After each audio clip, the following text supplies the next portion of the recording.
Hi, Lemons. Hi, Cassie. Hi, Glossette. Hi, Christina. Glossette, I was glad to see you make it to meditation. Hi, Annette.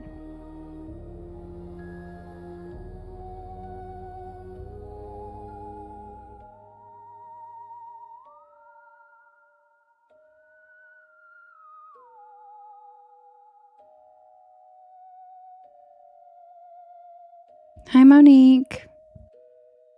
Welcome in, everybody. Hi, Shells. Welcome in. Just sharing it out.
Welcome in, everybody.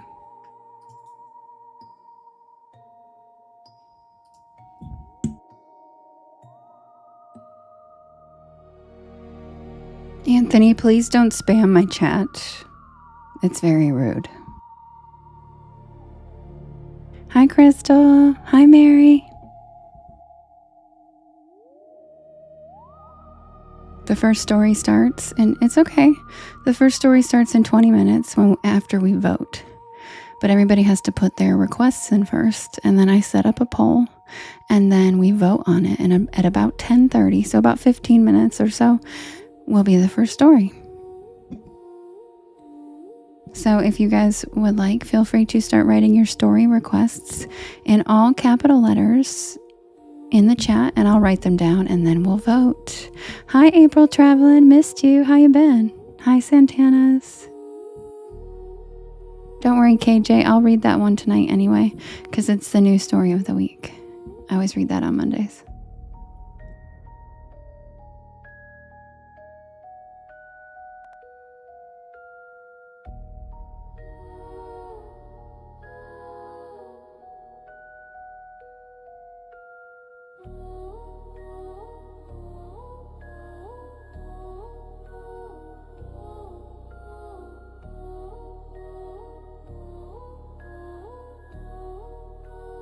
Very cool, Robert. Welcome in. I would love to hear your music.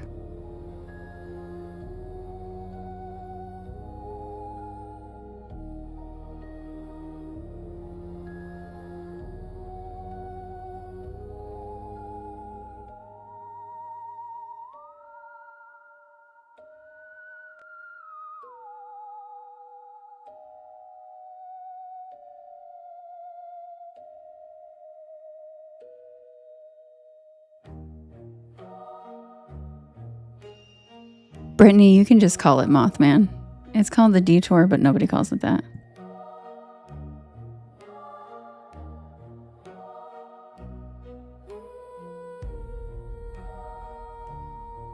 Look at Crystal with the request tonight. Crystal, you don't request very often. I'm excited. Marie, thanks for the follow. Welcome to the porch. And welcome in, everybody. If you could do me a big favor and hit that share arrow in the bottom right-hand corner, there's a little yellow circle with two arrows chasing each other that says repost. And that puts my live into your friends' FYPs. And it helps us grow this beautiful porch of ours. Hi, Laura. Also, feel free to write your story requests in all capital letters in the chat, and I will set up the first poll so we can vote. Hi, Dahlia. I miss you. How are you? It's good to see you, cutie. Me too, Misty Day. Me too.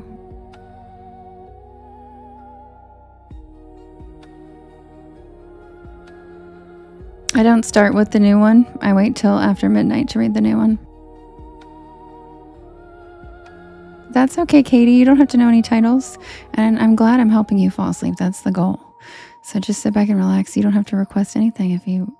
And once you have a favorite, you'll know it. You'll be like, oh, what was that one called? And then, so don't worry about it. Just sit back and relax. Hi, Court. Mary, that's called Booger Hollow. Thank you, Florida Trucker. How are you doing? Hi, Echo.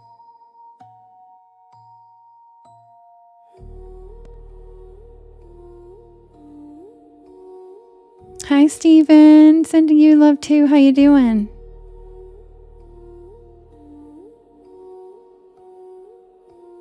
Oh, it's in the UK. Yeah. It's only 10:15 here. Thank you for the hand hearts, Jeff.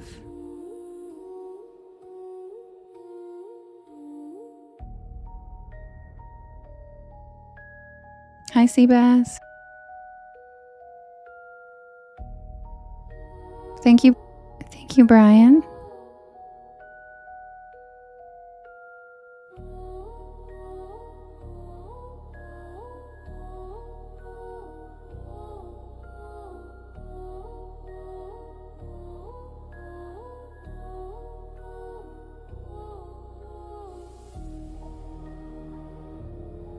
right, guys, I'm going to set up the first poll and I'll be right back.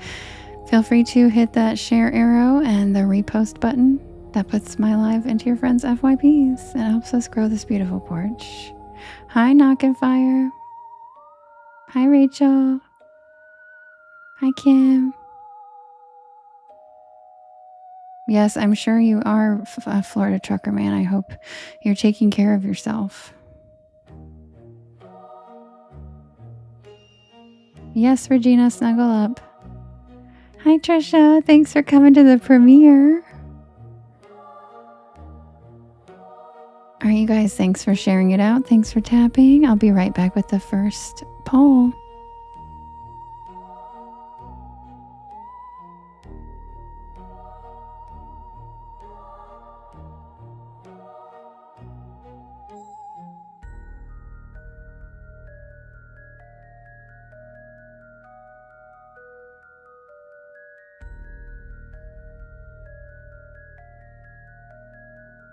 I'm so glad your family's there with you.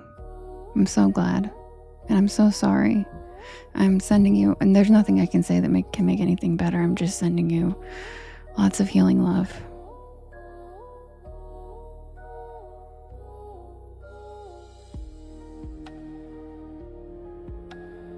Everybody, please give Florida Trucker Man some extra love tonight. He is going through a very, very tough time, and he is grieving. So please give him some extra love tonight, you guys. And in the upcoming weeks, please.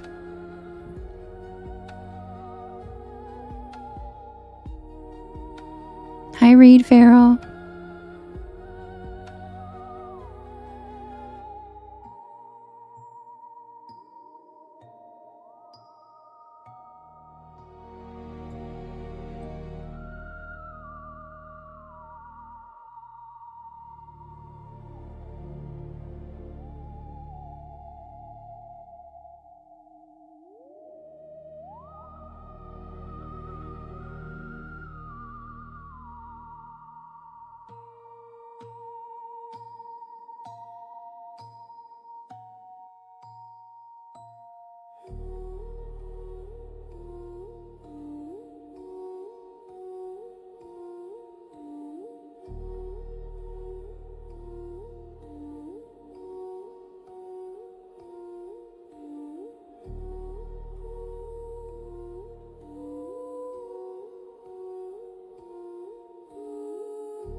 All right, you guys, the first poll is ready.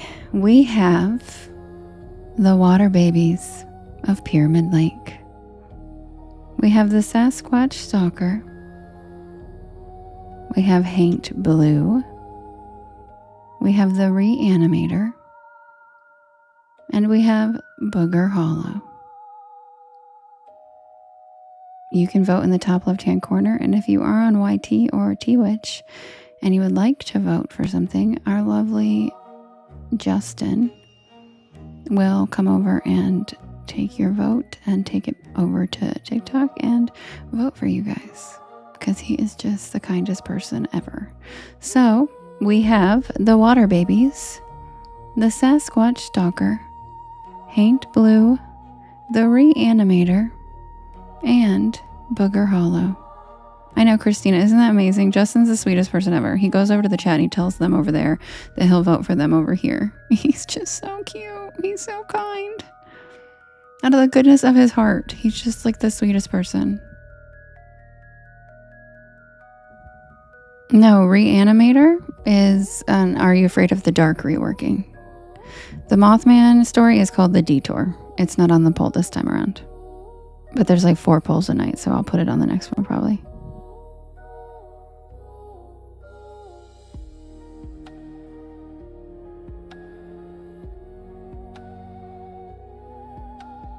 Aw, Lemons wants to hear water babies. Lemons voted for it. Aw, I love you, Lemons.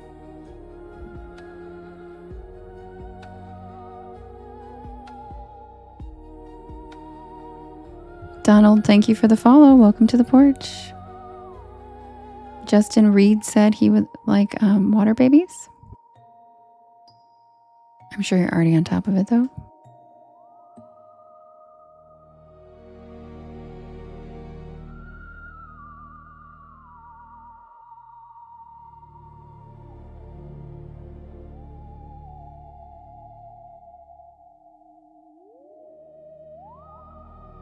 Thank you, Justin. You're so sweet. Booger Hollow. Booger Hollow. All right, you guys, the winner is the Booger Hollow. Thanks, Viola. You can listen to it all day on my YT channel or any of the podcast sites. Thank you, Chris, for the Edison lights. I love those. The winner is the Booger Hollow. And a little background on Booger. It is actually the origins of the boogie man as well. It is an old school Appalachian term for a ghost or a haint or a spooky, creepy, crawly thing that you can't explain like a cryptid is called a booger. And that's where the boogeyman came from. And that's actually why we call them boogers in our noses, because they're gross, annoying, weird things that we wanted out of, like it all originates from kukui. Yeah, Christina, I've heard kukui. I've heard of that. What's your culture? What?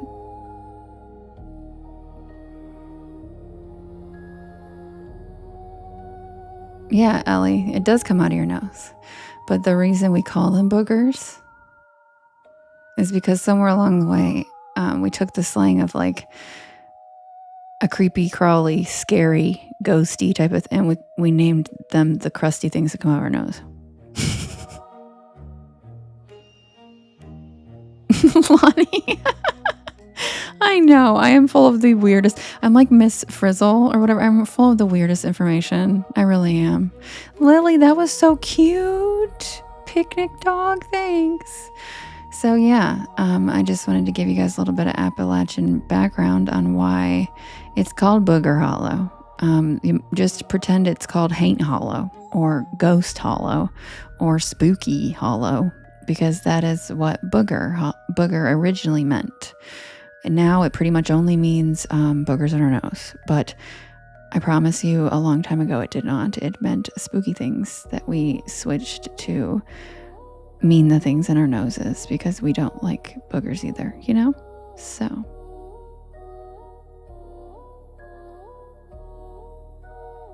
Oh my God, Lily, that was cute. Oh, he's so cute.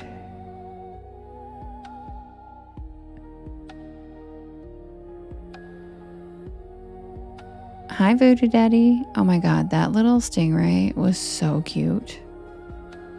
That might be my new favorite one. And the Sea of Love. These are so cute, Lily. Oh, you do, Nature? Cool. I want to hear them. I do too.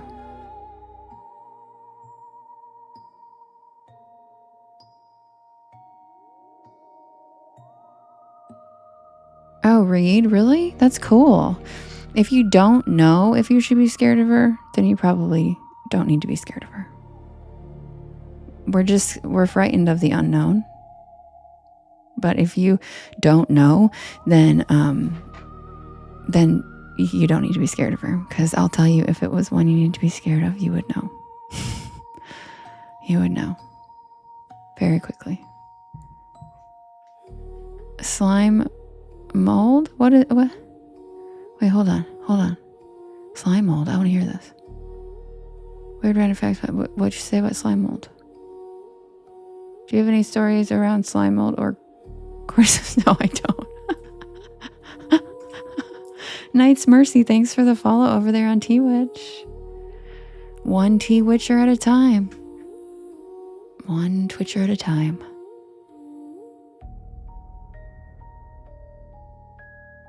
Oh, the ones you emailed me are, Lily, for sure. I just have a huge list before yours, but keep sending them. I'll get to them eventually. All right, you guys. Yeah, I liked all of yours, Lily. They were so good. And you put research into it, girl. Amazing. Hi, Matt. All right, you guys. The winner was Booger Hollow. I'll be right back with Booger Hollow. Grab a beanbag chair. Grab a hammock. Sit back and relax. Check out the shooting stars. And welcome to the porch. Happy Monday.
Yeah, it is really frightening when we experience things that are unfamiliar or unexplainable. It's our natural instinct to be trying to protect ourselves from something we've never encountered before and go, oh my God, this is dangerous. But like you said, once you kind of calm down, you realized that she was chill. That's really cool. That's you being open-minded enough to stop and be like, wait a minute. I'm going to override what my brain's auto setting is. And I'm going to tell myself, wait a minute. That's okay. Santana's, thanks for the fireworks. Shorty and Chris, thank you for the cozy cryptids. Hi, Galaxy Queen. We've missed you. How you doing, cutie?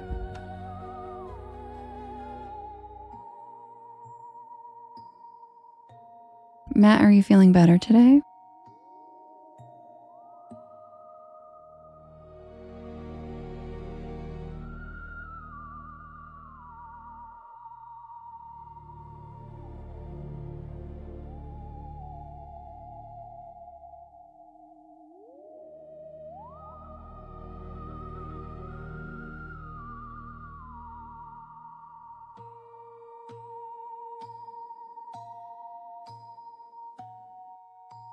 Thank you, Trisha. Thanks, Chris.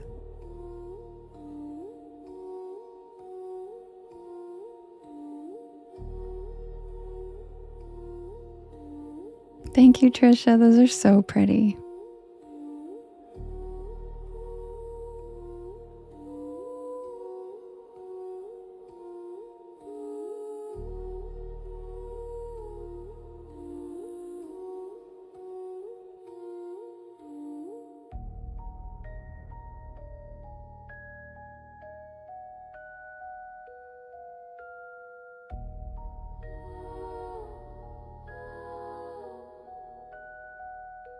Trisha, that picnic pup is so cute.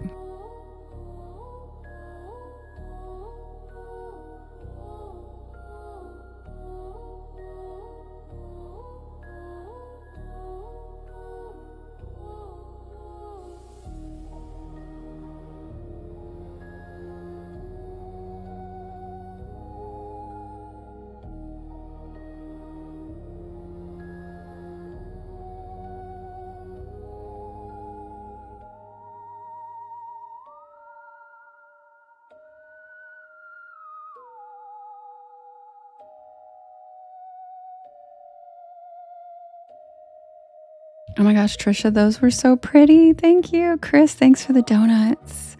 And Lily, thanks for the Ranger Rascal. I love him. Thank you, Skrilla, for your heart me. Aw, thank you for the Sea of Love, Deborah. That was cute. And thanks for coming to the premiere, Deborah.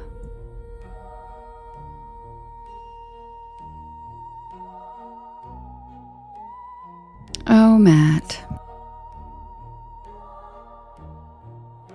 Thank you, Lily. That little one is so cute.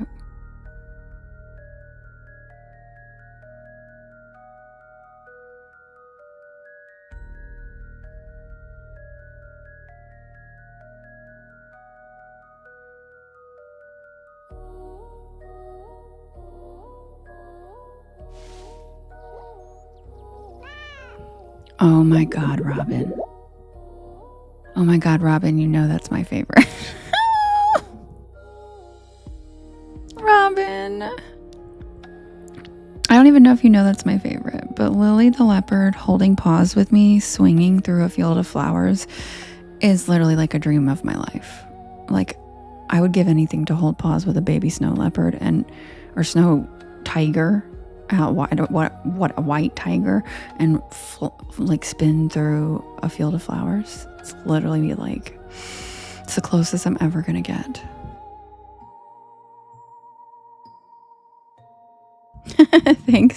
Thanks for the Chinese New Year horse. That's so cute.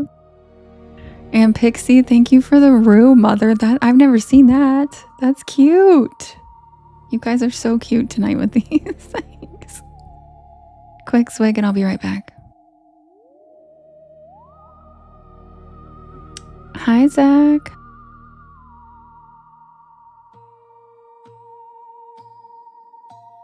Welcome back, Devin. Robin, thanks for the bouquet. And Lauren, thanks for the fireworks.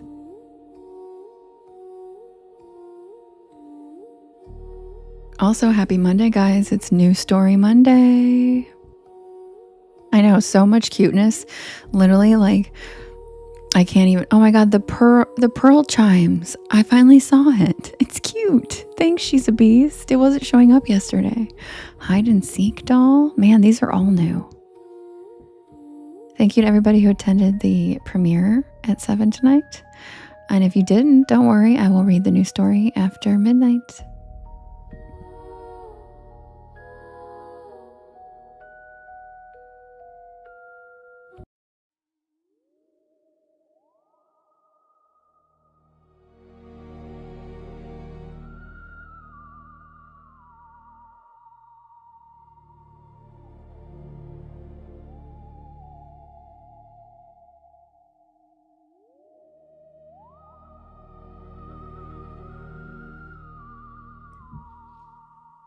Submitted for the approval of the Porch Pal Society. This is the tale of Booger Hollow.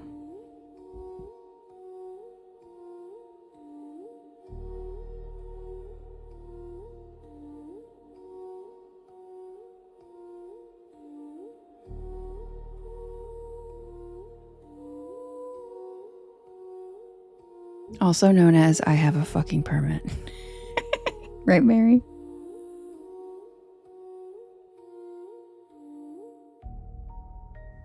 Most people have never heard of Booger Hole, West Virginia. The name sounds like something made up to scare children.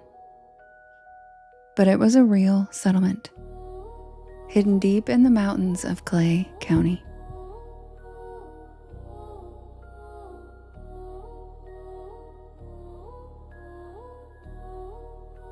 The community is long gone now.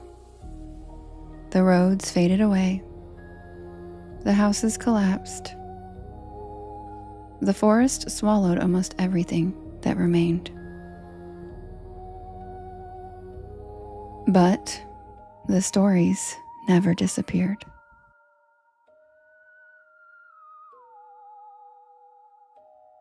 The old accounts talk about murders, feuds, vigilante justice, disappearances, and families who seem to vanish into the mountains.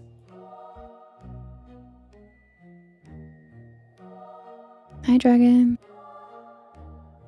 Some people claim the hollow is haunted by the original settlers.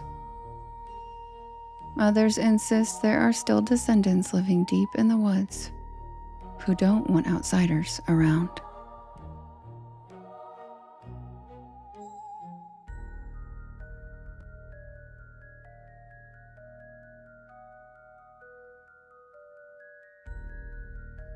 I didn't know what to believe. I only knew that the area allowed primitive backcountry camping.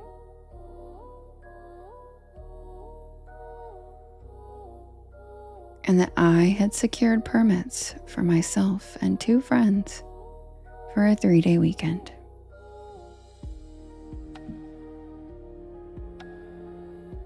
The plan was simple. Camp Friday night, explore Saturday, leave on Sunday. Thank you, Trisha. That's so cute. He's on a camel. Thank you, Trisha. It should have been an easy, peaceful outing.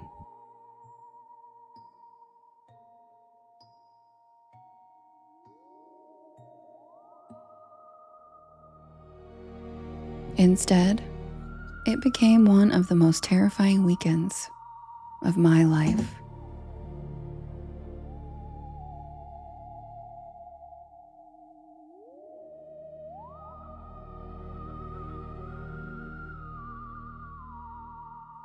The first sign something was wrong happened less than an hour after we arrived. We had just finished setting up camp beside a narrow creek running through the hollow. The clearing wasn't large, but it was perfect for 3 tents and a fire. Dense forest surrounded us on all sides. I was unpacking supplies when I noticed someone standing on the ridge above camp. Thank you, Heather. At first, I thought it was just another hiker. And then I realized they were just standing there watching us. Not moving, not hiking, just observing. The figure was tall and painfully thin, and their clothing looked old-fashioned, almost like work clothes from another era.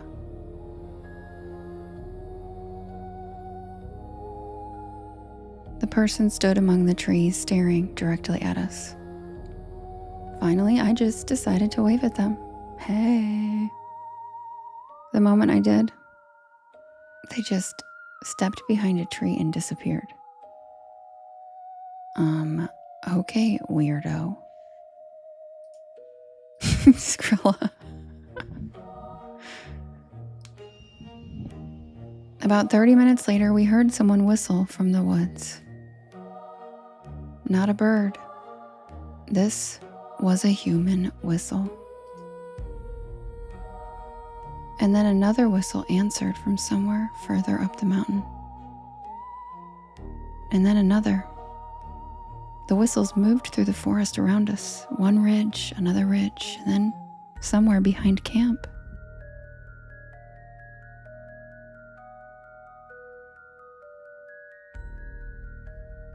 It felt like people were communicating with each other about us. Thank you, Heather. We continued setting up camp anyway. We had permits. We weren't trespassing. Whoever these dudes were, they were not going to intimidate us into leaving. We were staying.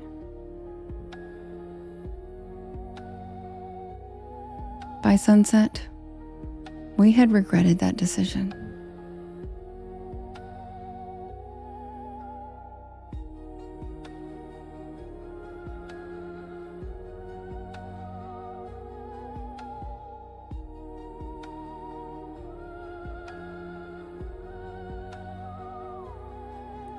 The first visitor walked into camp just as darkness settled over the hollow. He didn't emerge cautiously, he just walked directly out of the trees as if he belonged there. The man looked to be in his 60s. His clothes were filthy. His beard reached nearly to his chest and his eyes never blinked, not once. The man slowly looked over every piece of gear that we owned. every cooler, every tent, every backpack. And then his gaze settled on me. He said nothing, but his expression on his face was resentment. The kind of resentment someone carries for years. So I introduced myself, and I told him that we had permits and we planned to leave on Sunday. He listened without reacting. Then he introduced himself as Bishop Miller.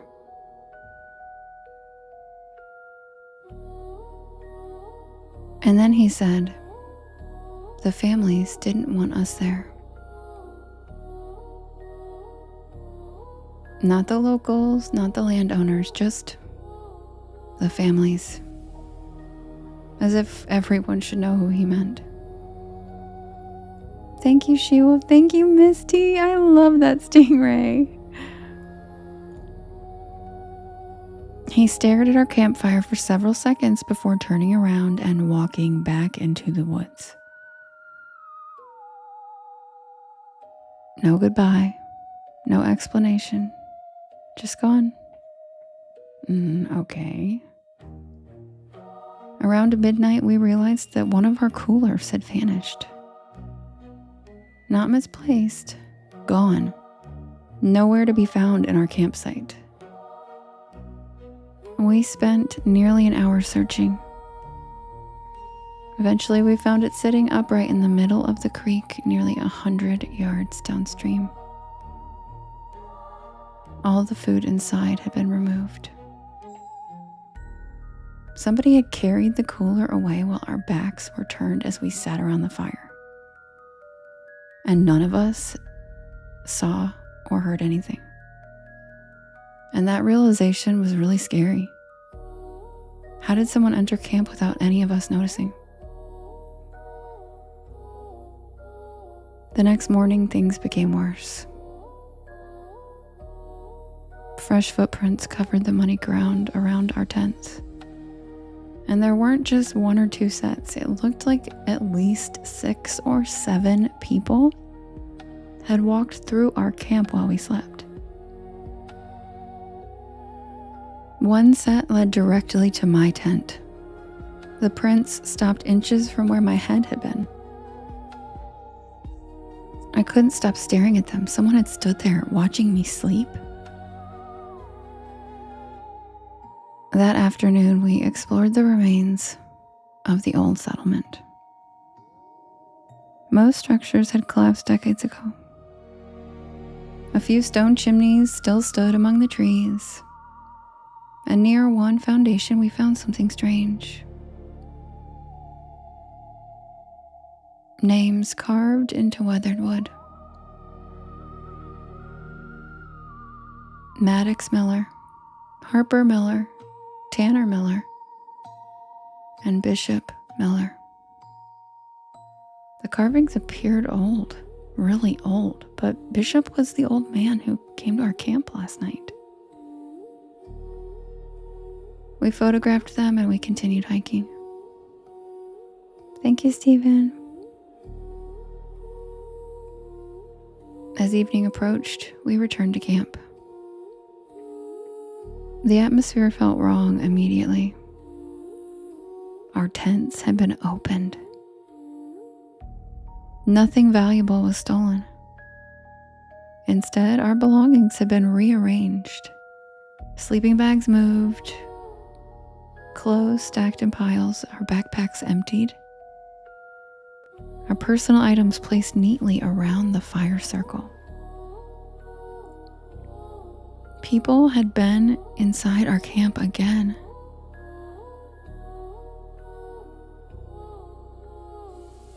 People who wanted us to know that they could come and go as they pleased. Shortly after dark, figures appeared beyond the firelight. At least 8 of them. Men, women, children. Standing among the trees.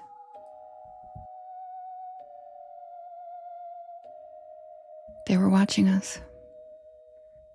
The same filthy clothing, the same hollow expressions. Not a single one of them spoke. They just simply stared at us. Whenever we approached or tried to talk to them, they would retreat back into the woods. And then whenever we returned to our camp and got into our tents, they came back out and closer again, hour after hour. The hollow no longer felt like wilderness. It felt like we had camped in the middle of someone's village.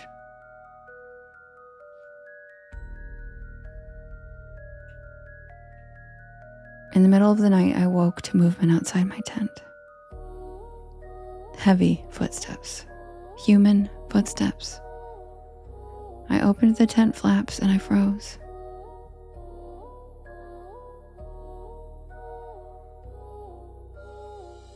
A woman stood beside the fire pit. Moonlight illuminated her face. Her hair hung to her waist and mud covered her bare feet. She wasn't watching the woods. She was watching my tent. Watching me. Thank you, Trisha. Thank you, Eric. For several seconds, neither of us moved. And then she smiled. And not a friendly smile. A menacing smile. Thank you, She-Wolf. I scrambled out of my tent and I yelled at her to leave us alone. And she just turned slowly and walked calmly back into the dark woods. The others woke when they heard me yelling. We shined our inadequate flashlights into the woods and we saw nothing.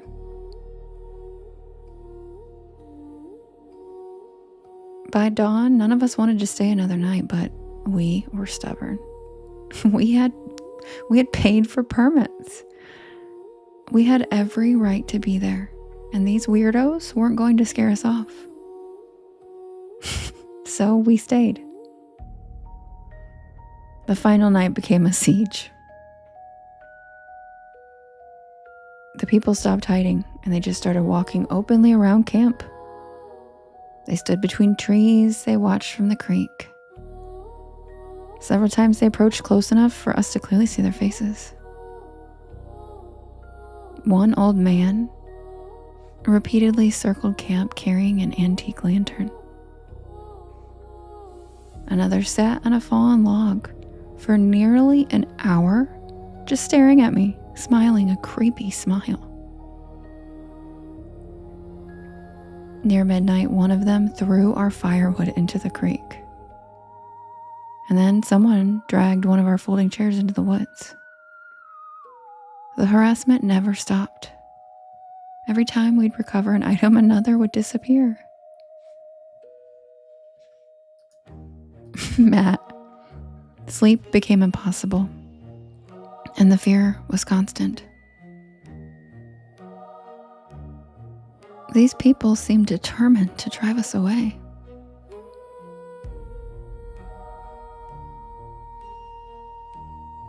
Just before dawn, there were more than 20 people standing among the fog, drifting through the hollow.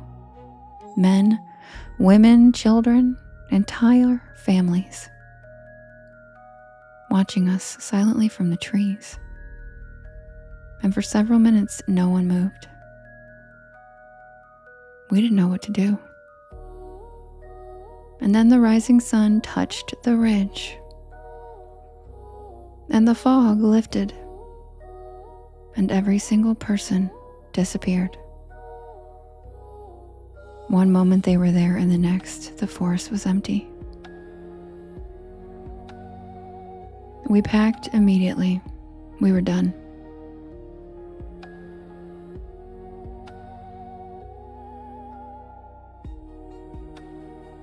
We were done because it was Sunday, and we said when we were going to leave, and that's when we fucking left. Just kidding. As we hiked out, we took a different trail that followed an old wagon road through the woods. About an hour later, we discovered a cemetery. The graveyard sat atop a small hill overlooking the hollow. Many of the gravestones had fallen, others leaned, but enough remained legible to read them.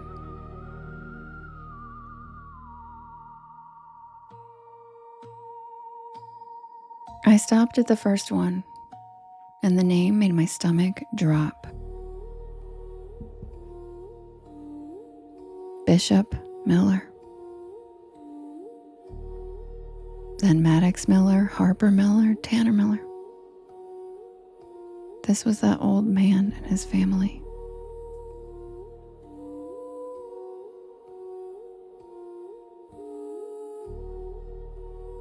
These were the names of the people we had seen all weekend.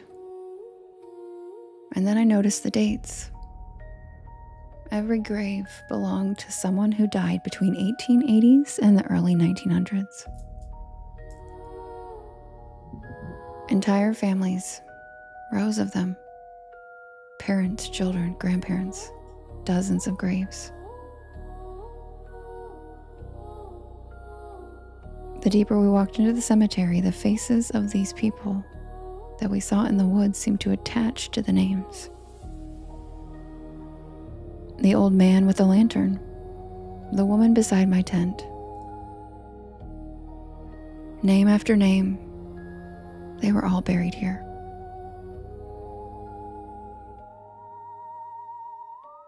We left without speaking. I still don't know what happened in Booger Hollow. Maybe we spent an entire weekend being terrorized by an isolated group of feral mountain people. Maybe the stories about the hollow are true. Maybe the original families never really left. All I know is this. The man who first warned us away told us the families didn't want us there. And at the time, we thought he meant living families.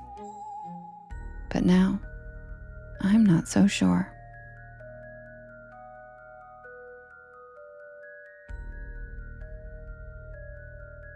And that's the tale of Booger Hollow.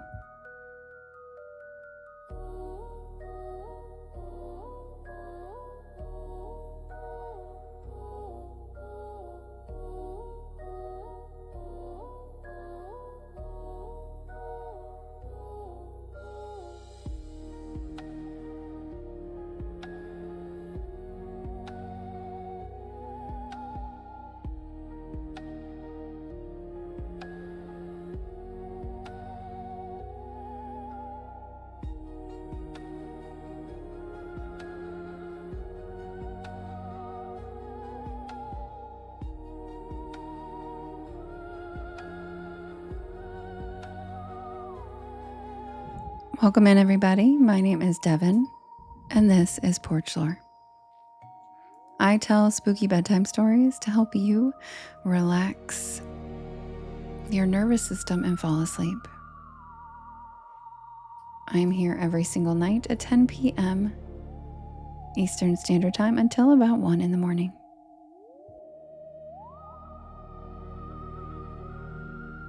I do write and record all of these stories myself, and you can listen to them whenever you would like on my YT channel, as well as all of the podcast streaming sites. Just look for Porch Lore and you will find me. I also premiere a new story every single week on Mondays, which was today, at 7 p.m. Eastern Standard Time live on my YT channel. Thank you to those of you who made the premiere. I hope you guys like the new story, and I will be reading it after midnight. Crystal, thank you. Thank you, She-Wolf. Thank you, Misty. Thanks, JK.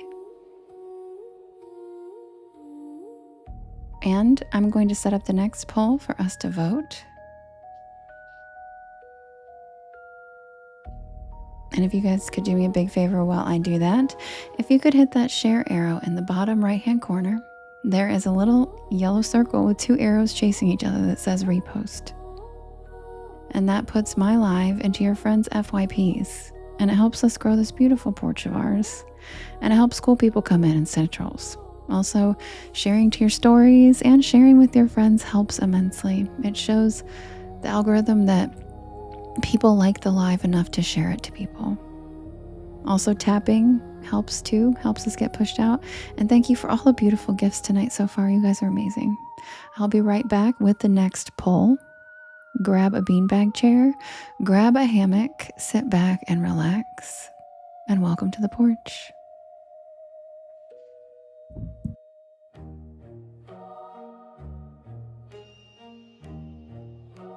You know what, lovely? No, I didn't purposely do that, but like I wasn't not going to do it because I literally tried to write 3 stories this week and hated them all. And the one that turned out the best was the new one that you just heard. So I was like, I'm not even going to care. I don't give a shit. So yeah. Did last week's story have a Ben in it too? Whatevs. There's a lot of Bens in this world.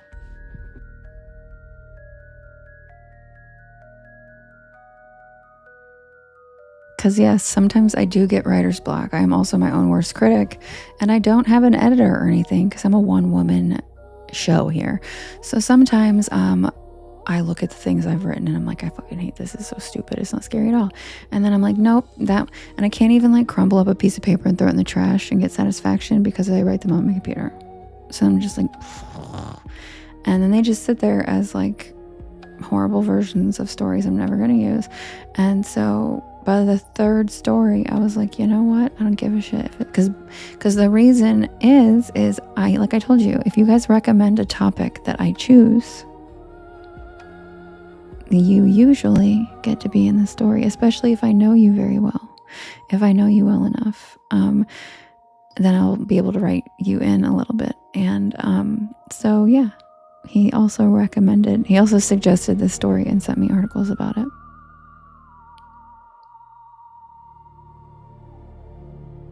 Yeah, I don't want to punch my laptop. Exactly. I want to like crumple up some pieces of paper. Lakota, no, actually, thanks for asking. My sister-in-law broke her crown. So they had to stay today and get her tooth fixed, and they're going to be here now on Wednesday because they're driving from Oklahoma. So it's kind of a trek. And so they're going to be here Wednesday now. But thanks for asking. I appreciate you remembering. That's really sweet. I haven't seen my brother since Christmas. I know. And you know what sucks is she broke the crown over the holiday weekend, and I broke one of my crowns on New Year's Eve weekend. I was like, dude, I have been there and it sucks so bad. Yeah, you're right. I should get just like junk paper and just crumple it up next to my laptop.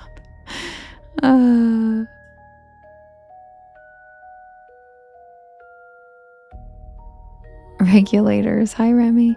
All right, you guys, I'll be right back with the next poll for us to vote. Oh, you just broke a tooth? Oh no, Bed of Dust, I'm so sorry. Be right back. Oh, thanks, Desiree. Oh, we got corn. Thanks, Sherry. Matt, thank you for the galaxy. Matt. Shucks. Thanks, Matt. She-Wolf, yeah, I've had a tooth pulled. It is absolutely awful. It is. I'm so sorry. Fun fact, the tooth that broke, since I had to wait all weekend, it got really bad for some reason. Something happened and I lost the tooth and I had to get a fake tooth. Then I had to get a bone graft first. It was like an entire almost 1.5 year process of nightmare with a hole in my mouth. I couldn't eat tortilla chips for a whole year because I had a hole in my mouth while they had to let the metal post and the bone graft. Anyway, long story short, I asked the guy, because I was also on laughing gas, and you know that I'm loopy. I'm a goofy gal anyway. So you put me with laughing gas, I'm just silly as shit. Okay, so, and I'm curious. I'm a curious person. So I asked them if it was cadaver bone or bovine.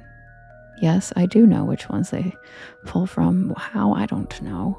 But I asked him that, and he was like, no one's literally ever asked us that. I don't know. And I was like, what the fuck do you mean you don't know? Find out. And so he did. And it turns out it's cadaver bone. So I named her Tammy the Tooth. And she's my ghost tooth. Even though it's not really the tooth, it's the bone inside the jaw. But Tammy, my ghost tooth. Yep. Because I am that weird. And sometimes I'm like, and sometimes it aches. Because it's a new bone healing. It still aches. And I'm like, God, Tammy, what the fuck? Yep. So I had to deal with the fact that I had to get someone else's bone. So I just was like, you know what? I'm going to name her Tammy the Tooth and make it a funny, because that's weird. The tooth is fake, but they had to put a bone graft in my jaw, which means they have to graft replacement bone, because if your tooth breaks in a bad spot, it can actually break off a piece of your jawbone, which mine did. And so they had to replace my jawbone, like a piece of it. So they slice your gum open and they, a bone graft. I had heard of it too, lovely, and I'd never in a million years thought I'd experience it. And it was literally one of the worst things I've ever been through in my life. You have too, Dana? Yeah, it's insane. It's insane. So I will tell you guys, my God, watch your teeth. Take care of your teeth. And you want to know what caused it? I was eating Raisin Canes. I fucking love Raisin Canes. And I crunched into a piece of chicken on New Year's Eve weekend, like a year and a half ago, and crunch. And I just all of a sudden was like, ow. And then it was a horror story. You're right. And then a whole weekend I had to go in this like throbbing pain. Like the nerve was exposed because no dentist was open. And it was the worst.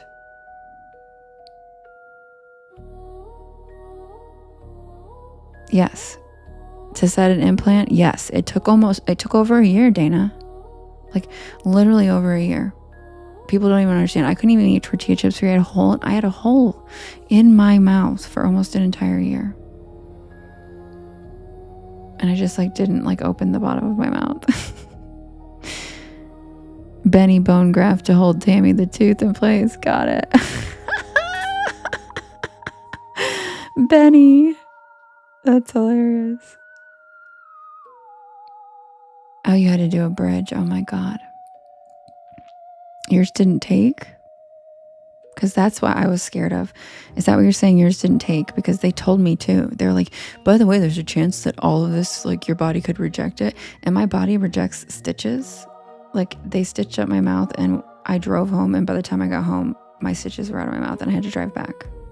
My body is like, fuck no, because they don't use natural stitches are made out of my body doesn't like things that aren't natural. So it rejects stitches. So I was like, oh my God, if it rejects this tooth, what am I going to do?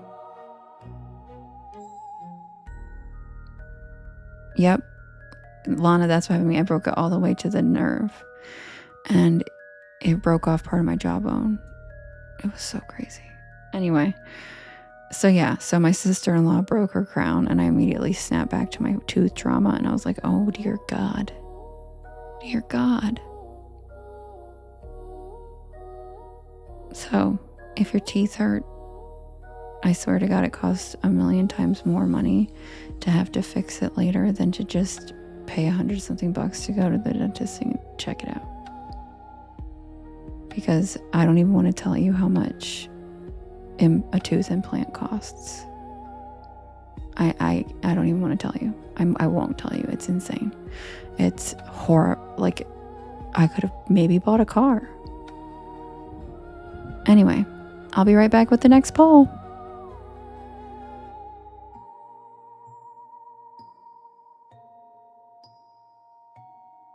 Because here's a fun fact. Insurance considers it vanity even if it's one of your chewing teeth.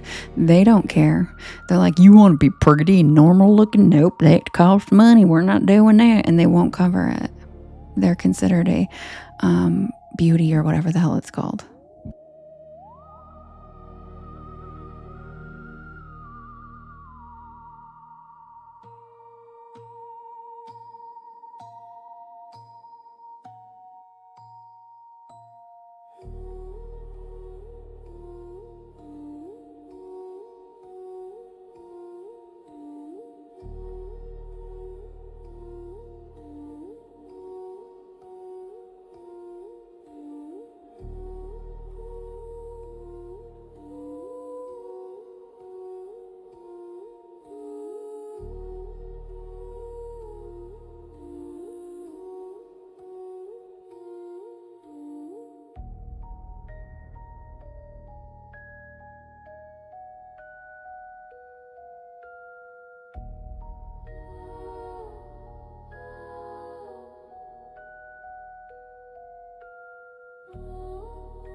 Holly, thank you. That stingray is so cute.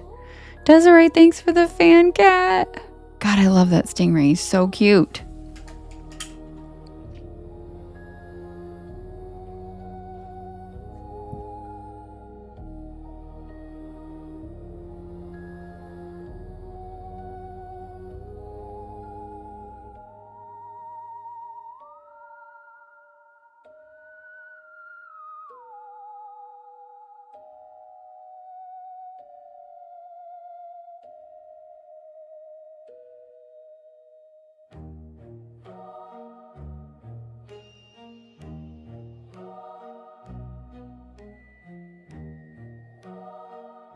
Thank you, Holly. Thank you.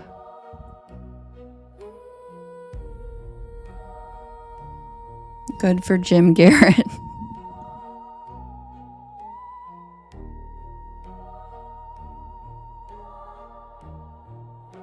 Hi, Live, Laugh, Love.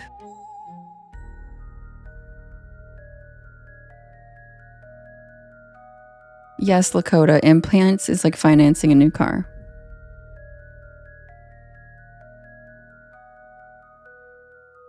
There we go. That's the word, Kim. Cosmetic. Yeah, why did I make the health insurance accent that way, Bubs?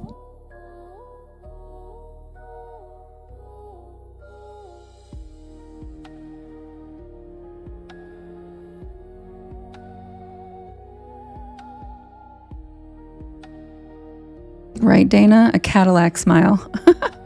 Me too, me too.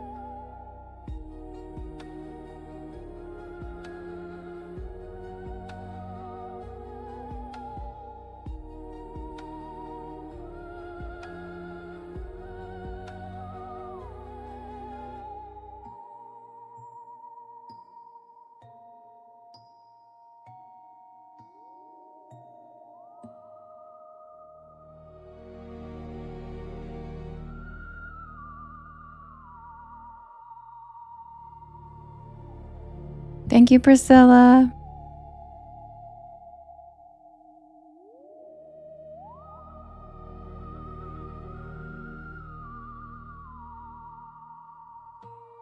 Yeah, Holly, insurance is literally like the mafia.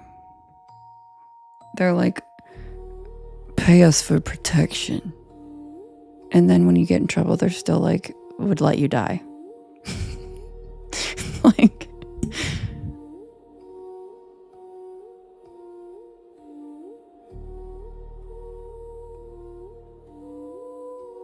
and then they're like, and now we're raising your rates because you needed us.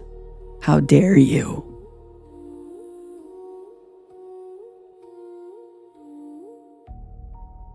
Good night, live, laugh, love. Or live, love, laugh, sweet dreams.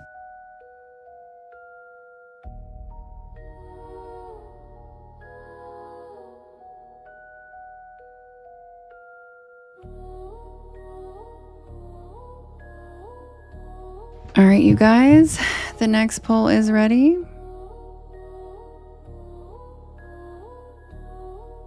Really? That's weird.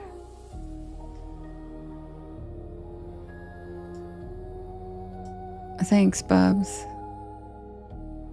That's so weird. I'm sorry if you guys are having chat issues. I am on YT as well. Andrew was actually having issues with that last night, and that's why he was over on YT last night.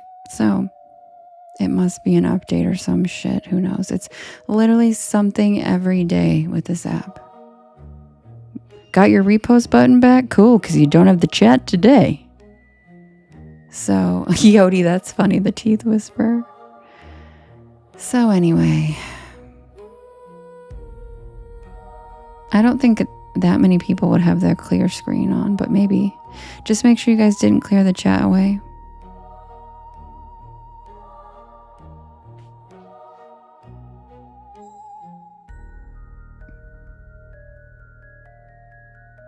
You had to restart your phone. Bed of dust. That's so weird. Maybe it's a update. I don't know. Hi, Dub. Dub went over to YT.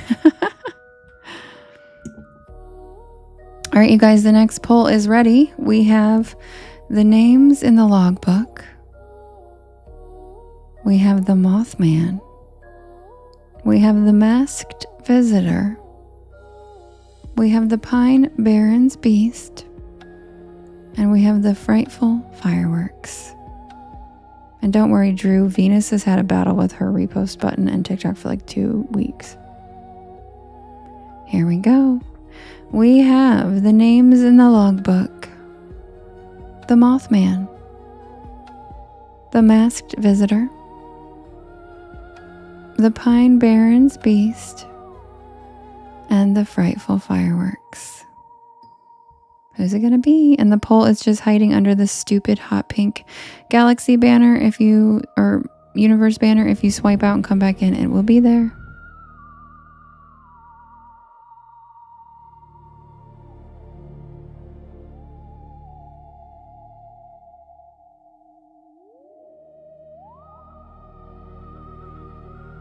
What's crazy is the universe banner is only showing up on one of my phones. It's not showing up on the other one. The fuck? So they really do just pop up when I set the poll. It's like a glitch in a version of the app. Highly recommend everybody updating your TikTok apps.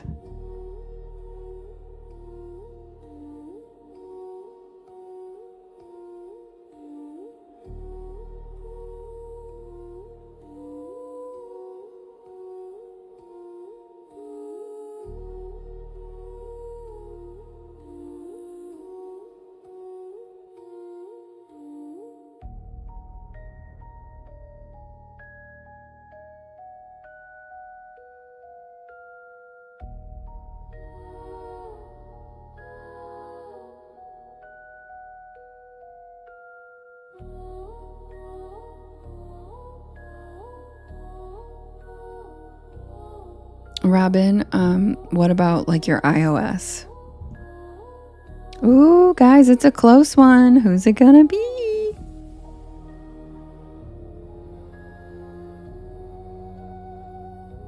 Hi, Zoe. Welcome back, cutie. We missed you.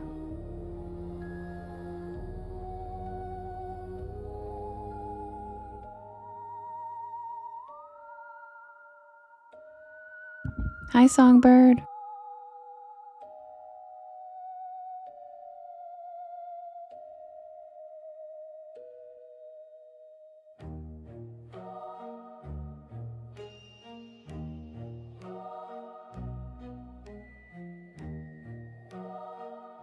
Robin. Robin said, I'm an Android. And then she said, well, my phone is. Sure, Robin, sure.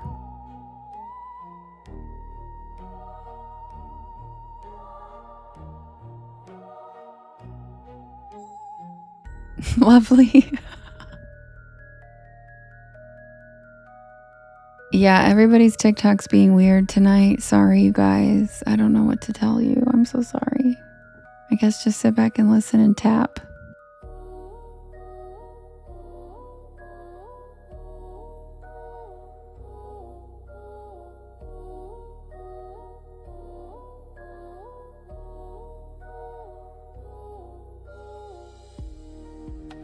And the winner is the names in the logbook, also known as Rain Crow Shelter. I'll be right back with that. And if you are new here, welcome in. My name is Devin, and this is Porch Lore, and I tell spooky bedtime stories to help you relax your nervous system and fall asleep. And I'm here every single night at 10 p.m. Eastern Standard Time until about 1 in the morning. I do write and record all of these stories myself, and you can listen to them whenever you would like on my YT channel, as well as all of the podcast streaming sites. Just look for Porch Lore and you will find me. Thanks, Songbird. Thank you, you're so cute. Those are so cute. Thanks, Songbird.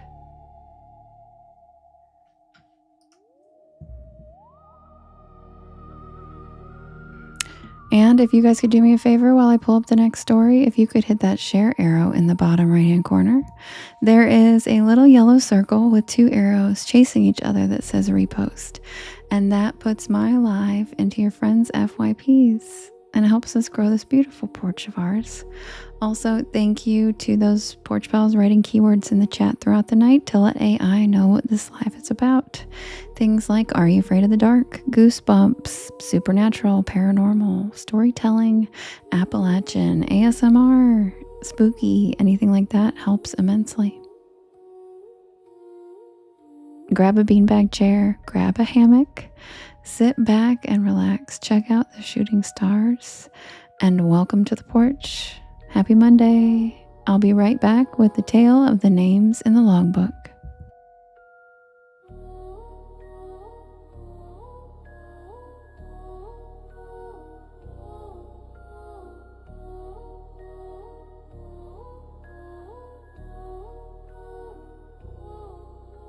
Right, Dub?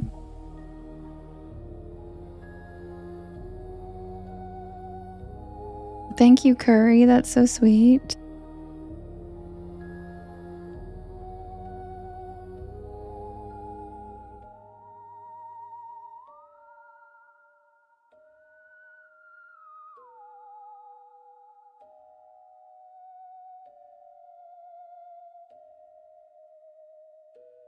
Really, that's natural. It's natural to be afraid of what you can't see.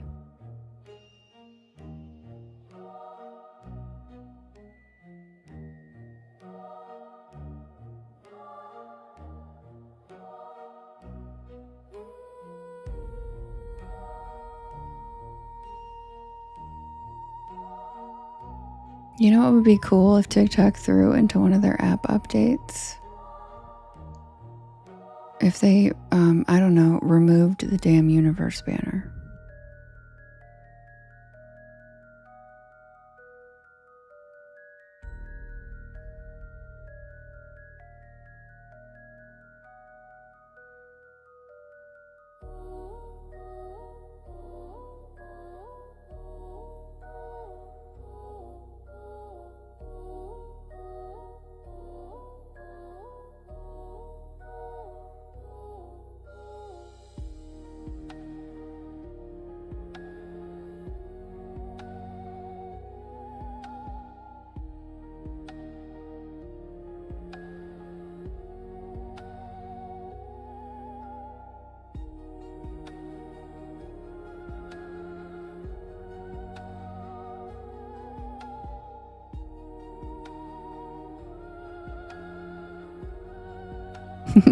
Right, Dub.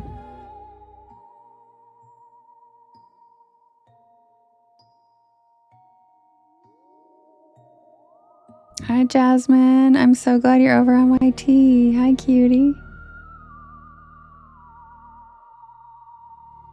Songbird, you're so cute. Exactly, lovely. It's like it never crossed their mind. Yeah, Jasmine, that's okay. None of us do. We're all learning together.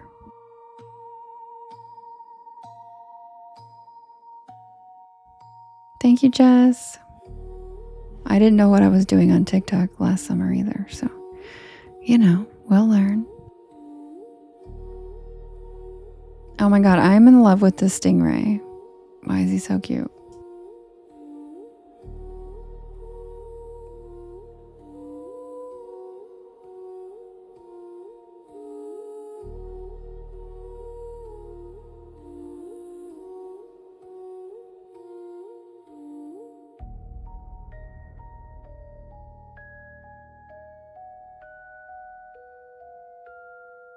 Well, Jasmine, you're a real one for coming over here to YT. Thanks, cutie. I love you.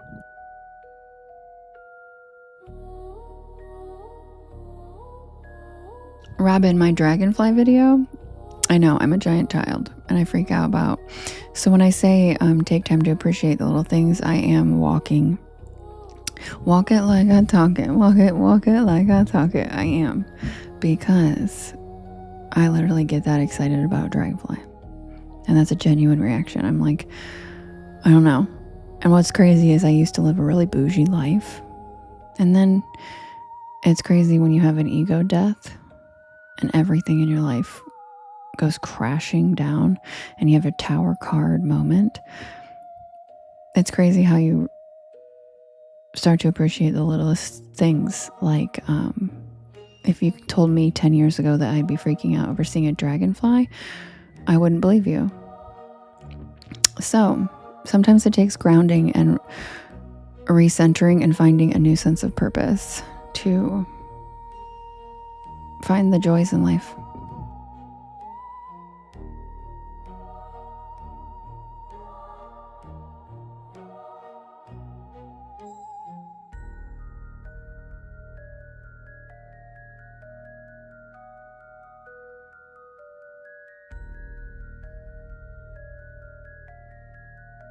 Yeah, Mackenzie, a lot of people are having tower card moments.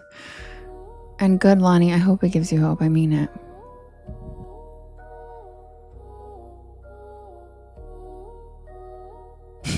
Lovely. Lovely's like, I typed out your whole name. Lovely, there's hardly any people in here you could, on YT, you could just write Jasmine.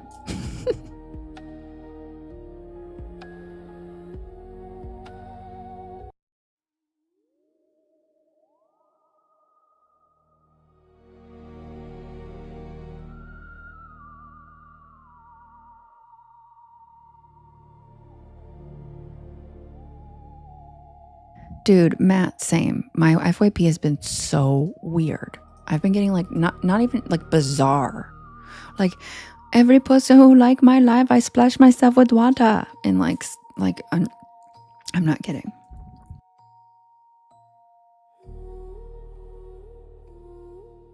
Wait. What do you mean? This app is so whack. It's having so many issues. Fan Journey is maxed out tonight. It's not counting your gift. What gift? That's bullshit.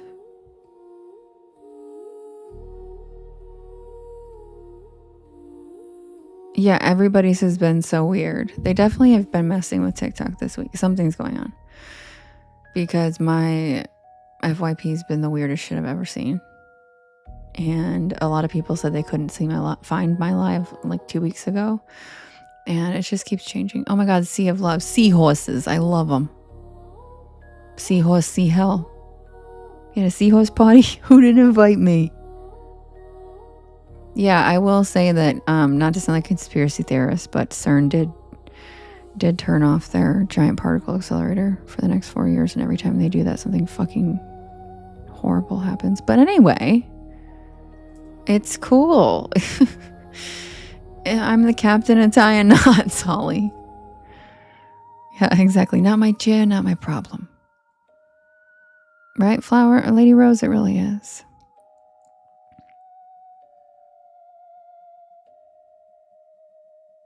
Maxed out for today. I've never seen that either. I think it's just TikTok being crazy. Because I've literally never heard of that. And guess what? There are literally lives where people have 2 million followers and there's like 2K in their lives. We have 319. There's no way the fan journey's maxed out tonight. That's not true. That's just the app being stupid. Robin, I would say like swipe out completely and come back. And maybe... Does it say that for everybody?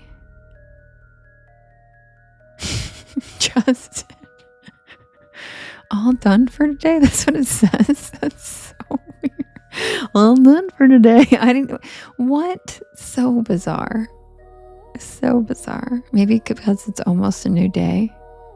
Maybe because it's almost midnight. Justin. Right, Skrilla? Yeah. I'm not going to get into the timeline shifting thing. If you guys do want to discuss that, I will on Wednesday, but I do have some theories and they're not awesome. They're not awesome. You thought you lost me? What happened? I mean, they're not terrible or anything, but they're just like kind of sad. Yeah, exit out and come back in, She-Wolf. See if it makes a difference. Yeah, I go live Wednesdays during the day at 1 p.m. It glitched out. God, okay, so TikTok's just being out of control for everybody. If you're having lots of problems on TT, don't forget I am streaming on 2 others. Can't say them, but figure it out. Hi, Nate. Oh my God, where have you been? Nate from the Nook. We missed. Oh my God. Nate from the Nook, where you been? We missed you so much. Sherry said my theories aren't awesome either. Yeah. Yeah. Like, it's not like they're like, you know, like doomsday theory. They're just it is what it is. Like, it's not bad, but it's also just sad. It's just if what I think happened is correct, it's just sad. It still says it's done for the day, She-Wolf. Well, thanks for trying, She-Wolf. I love you. Just sit back and relax. Then you're so fucking cute. Thank you so much. Yeah, Lady Rose, when Kim got that, yeah. Yeah, and that's true, Dub, is what's happening is, in case you guys didn't know, they are running this app into the ground on purpose. They want it to fail. They want all the creators to leave, and they want everybody to leave.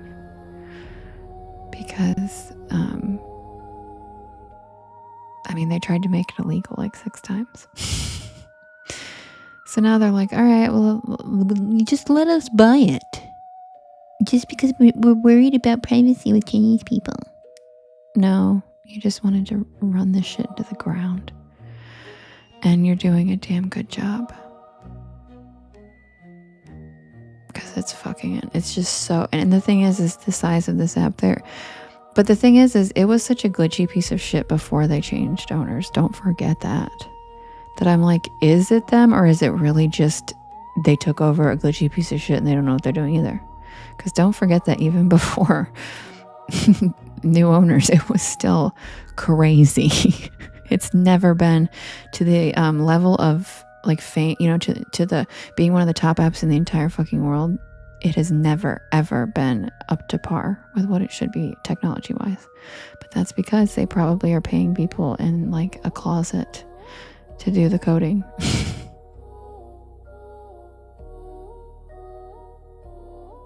Yeah, lovely. Yep, and I've never seen so many ads since the switch. Every single time I open my app now, it's an ad. That's about as American as you can fucking get.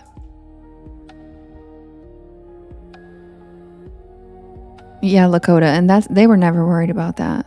That's just a lie. They just knew that would work with their constituents and that their backers would believe that and support it. And be like, yeah, the Chinese. And it worked. Just like it always does.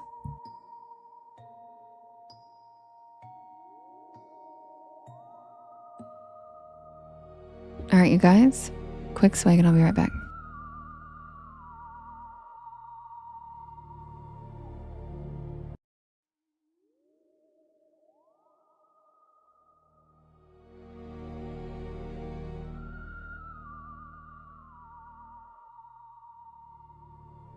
Thanks, Holly. Yes, it was, Matt.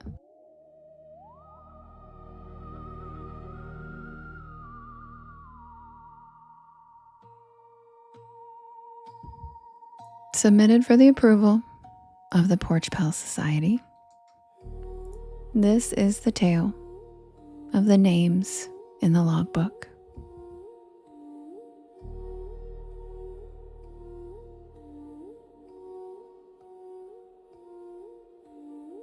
Hi, Giggles. Hi, Taryn.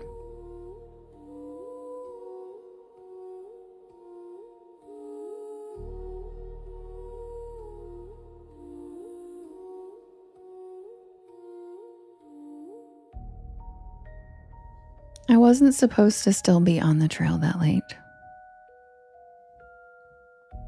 I had started the day with a clear plan. An easy section, steady pace. Make it to the next town before dark. I'd even checked the weather that morning. Light rain, maybe. Nothing dramatic.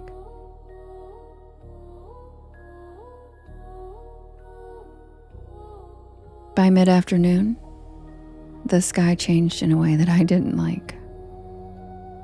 It didn't roll in gradually. There wasn't that slow cinematic buildup of clouds stacking on the horizon. It just flattened. Like someone had taken the entire sky and pressed it down closer to the earth.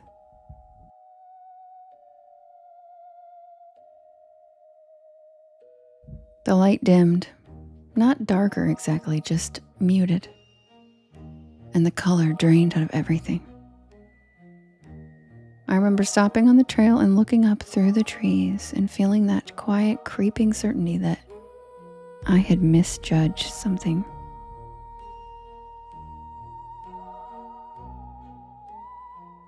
And then the wind hit, hard and sudden. It pushed through the branches in a way that made the whole forest sound like it was breathing.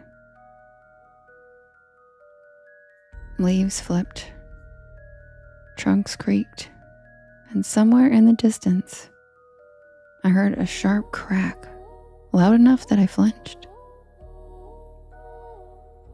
And that's when I checked my map again. Rain Crow Shelter, less than 2 miles ahead. I hadn't planned to stop there, but the idea of pushing another 6 miles in worsening weather suddenly felt stupid. The kind of decision you regret halfway through making it.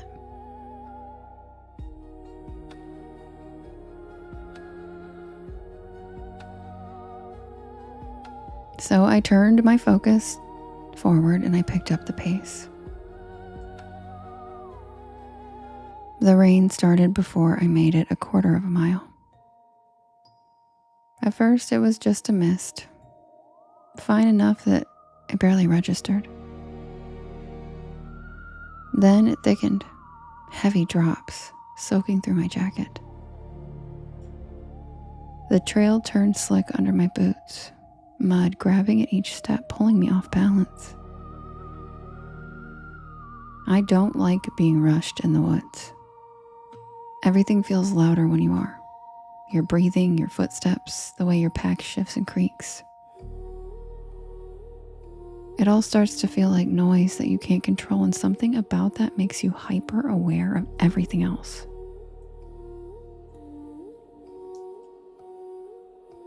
By the time I saw the sign for Rain Crow Shelter, the storm had fully settled in.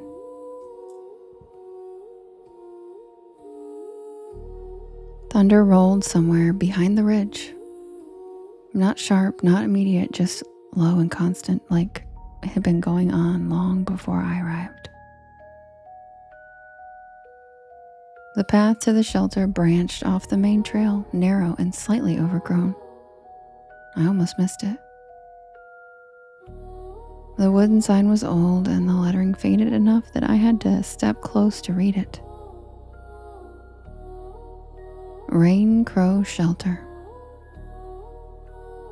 0.1 miles. I remember thinking the name felt appropriate. The walk down to it was steeper than I expected and the ground dipped, and then it leveled into a small clearing surrounded by thick trees. And there it was. Thank you, Misty. Thank you, Nate. Thank you, Jess. Thank you, Justin. The shelter looked like most of them do along that stretch of the Appalachian Trail. 3 wooden walls, open front, a slanted roof built to shed rain. Weathered but sturdy. Built to last.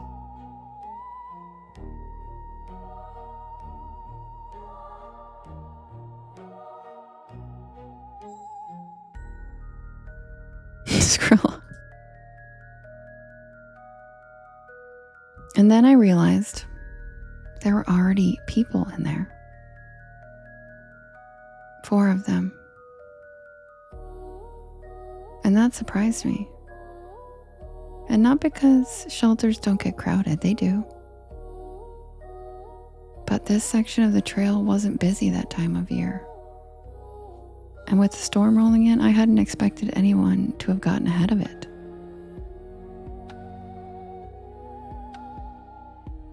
They were spread out across the interior, each with their own space. Packs lined up against the back wall, boots set neatly near the edge to dry. The kind of quiet organization you only see from people who have been doing this a long time. No one looked up right away. And that struck me as odd. Hikers usually acknowledge each other, even if it's just a nod. Some small recognition that you're sharing the same space, the same circumstances.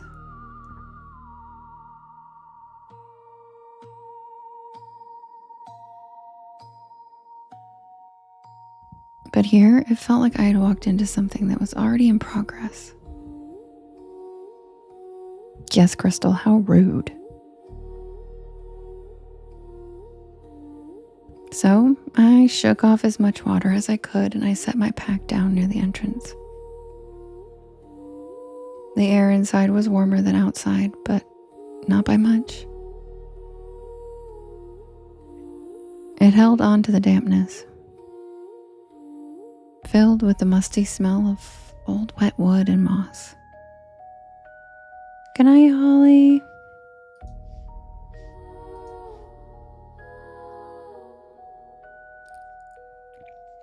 Eventually, one of them finally glanced over at me. A man, older, maybe late 50s, lean. His beard was streaked with gray and his jacket was worn in a way that suggested years of use rather than neglect. He gave me a small nod and I returned it. Sweet dreams, Holly, we love you. And that was the extent of it. There were no introductions, no small talk, just an understanding that I was there now. I told myself it was fine. Some hikers are like that, reserved, focused inward. So I started unpacking my gear, laying things out to dry.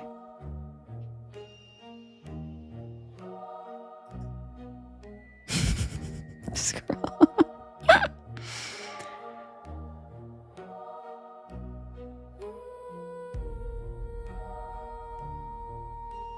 The others barely moved.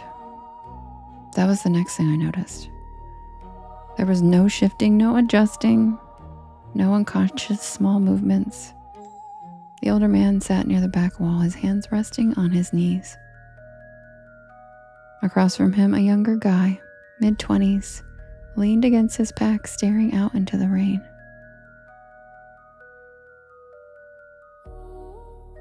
There was a woman near the corner. Her hair pulled back, her clothes dark and damp, but not dripping.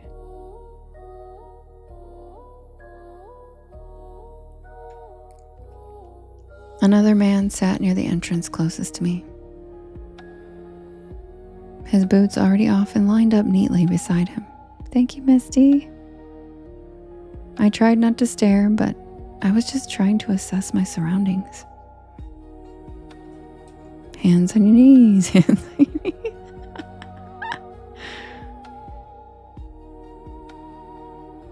They must have all been here longer than me. They were already settled in.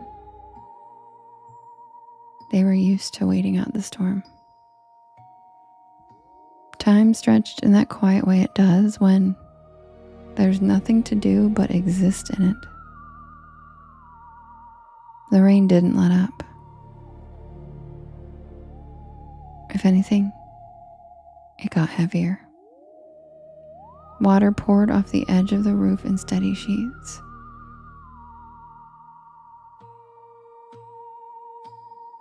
The forest beyond blurred into a shifting gray. Thank you, Enigma. Thank you, Enigma. I pulled out a protein bar and I ate it slowly, more for something to do than because I was hungry.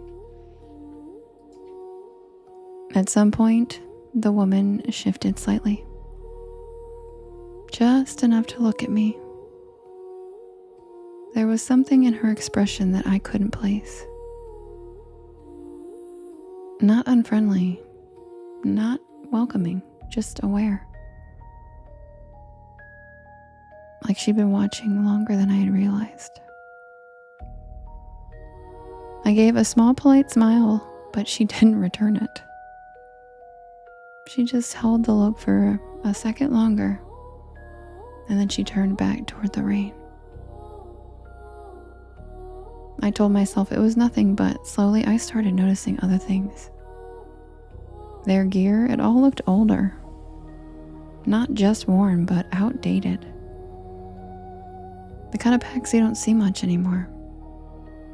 The fabrics, the designs, even the colors felt off, like they belonged to a different time period.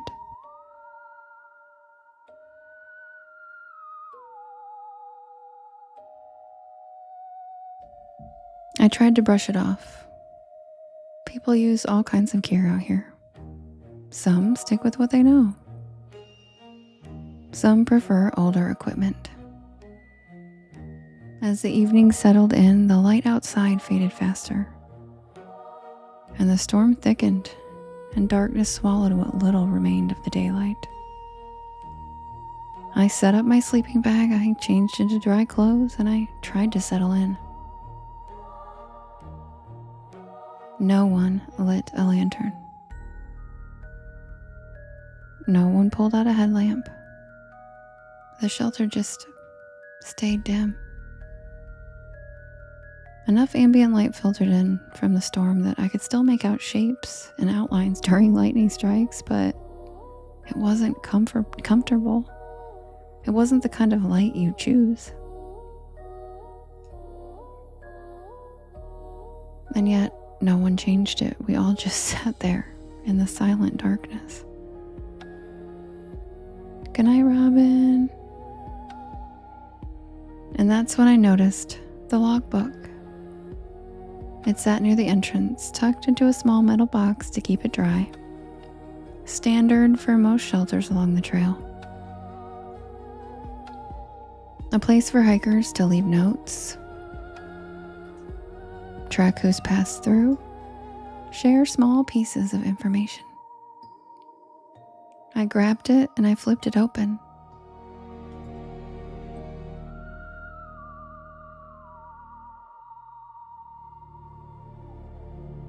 The pages were damp, the edges curled slightly from humidity, and the most recent entry was from earlier that day.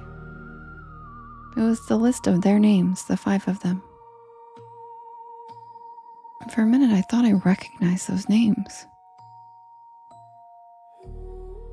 The kind of recognition that just sits out of reach, like a word you can't quite recall. I just knew I recognized those names.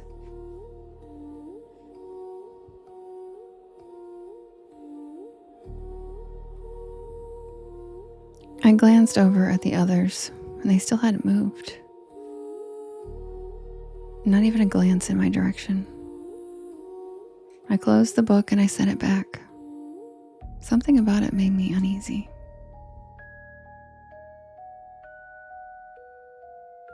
Night settled in fully after that, and the storm never broke. It just continued. Steady, relentless. I laid in my sleeping bag listening to it, letting the sound fill the space where thoughts might have gone. And at some point I must have fallen asleep. Because I remember waking up in the middle of the night to a strange, heavy quiet. The rain had stopped completely. There was no wind, no movement in the trees. It was just silent. I opened my eyes, and the shelter was dark. And for a moment, I couldn't tell where anyone was.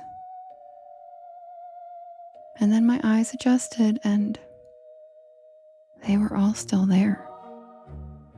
in the same positions. Like, exactly the same. Thank you, Enigma. God, those are so cute. It's so cute. The older man and the younger one, the woman and the one near the entrance. Thank you, Enigma, so much. None of them were lying down. None of them were sleeping. They were just sitting there, awake, facing forward in the pitch black silence. It's so cute. I love it. It's so cute. Thank you so much. I closed my eyes again and I told myself not to overthink it. I was tired and everything feels stranger in the middle of the night. Eventually I fell back asleep again, and when I woke for real, it was finally morning. Clear sky, bright sunshine. The storm had passed completely, and sunlight filtered through the trees. Warm and normal in a way that almost made me feel like last night had been imagined. He's so cute. I sat up slowly, and the shelter was empty. No people, no gear, except for mine. It was exactly where I'd left it, and the logbook was still by the entrance. But everything and everyone else was gone. I stepped outside, and there were no footprints. Weird. I packed up quickly after that. I told myself maybe they had just left really early, before sunrise. That's why when I woke up, they weren't sleeping. Some hikers do that. It wasn't impossible, right? I finished my hike that day in kind of an autopilot.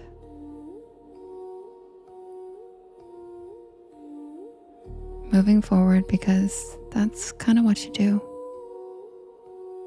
By the time I reached town, everything felt distant, manageable, explainable. But then I remembered the logbook. So I decided to look it up. Yeah, Kim. Rain Crow Shelter. Appalachian Trail records. Local archives. Anything I could find. And it didn't take long. There had been incidents over the years. Disappearances. Unexplained.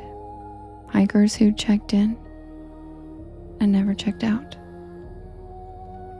Search efforts that turned up nothing. No gear, no remains. And then I saw a list of names. And all of a sudden I recognized them immediately. And there they were. The older man, the younger one, the woman, all of them. They matched the names from the logbook.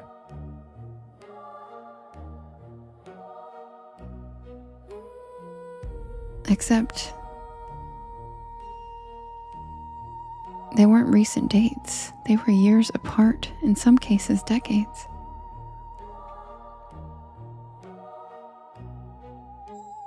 They were all people who had gone missing along that exact stretch of trail. And all of them were last recorded at Rain Crow Shelter.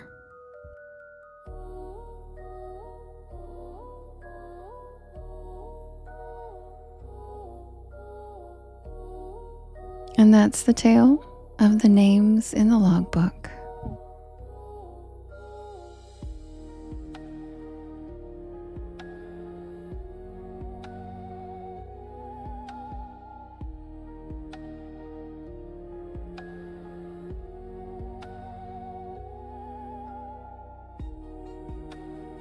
Welcome in, everybody. If you're new here, my name is Devin, and this is Porch Lore. And I tell spooky bedtime stories to help you relax your nervous system and fall asleep better. You fell asleep, Mary? Yay! And I'm here oh, thank you, Enigma, for all the cozy cryptids. Thank you so much. I really appreciate it. Hi, Chance. I am here every single night at 10 p.m. Eastern Standard Time until about 1 in the morning. Hi, Ariel. I do write and record all of these stories myself.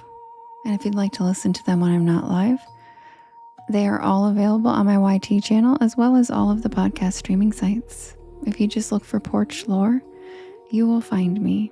I also have all of the links in my bio. I also have lots of fun merch. The link is in the banner up here if you want to check it out. It's not all branded merch. Some of it's just really funny, cute, like Mothman and Bigfoot giving heart hands, and just really cute, funny cryptid ones I've come up with that I think the Porch Pals will enjoy. You don't have to buy anything. I just put a lot of love into making this stuff, and I think you guys will find it entertaining and love it. So feel free to check it out just for fun. No pressure. Also, Trisha, I did add the print request you had last night for the Frightful Fireworks to the store. So that is available for you now. Love you. Aren't you guys? And it is close enough to midnight for the new story. We've got a couple of you fighting to stay awake to hear the new story. So give me a second to pull it up, and I will be back with the new story of the week. Grab a beanbag chair, grab a hammock, check out the shooting stars, sit back and relax, and welcome to the porch. And as I always say, there's always room for one more on the porch. Happy Monday. And while I'm pulling up the next story, if you guys could do me a big favor, if you could hit that share arrow in the bottom right hand corner, there is a little yellow circle with 2 arrows chasing each other that says repost. And that puts my live into your friends' FYPs and helps us grow our beautiful porch and bring in cool people instead of trolls. So it is much appreciated, and tapping and sharing to your stories and with your friends is all really helps immensely, and it is greatly appreciated. I'll be right back with the new story. Oh, Rochelle, you're so cute. Hi. Matt, thanks for the money gun. Kim, a lot of people have lost the repost button this week. It's just a weird glitch. Don't worry, it'll come back. I lost my add to story button for like 3 months, and it just came back, and I'm not even kidding. I literally couldn't share anybody's or my own live just stories until last week. So this app is just, if anything's ever going weird, just assume it's the app. It's not you, it's the app. It's our new scapegoat for everything.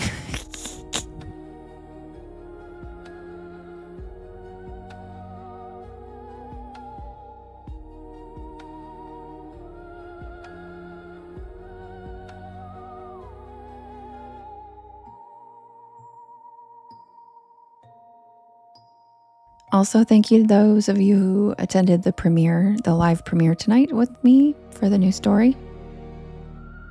And if you weren't able to make it, don't worry. I'm about to read it. Thanks for the shares and reposts. Be right back. Hi, Mystic.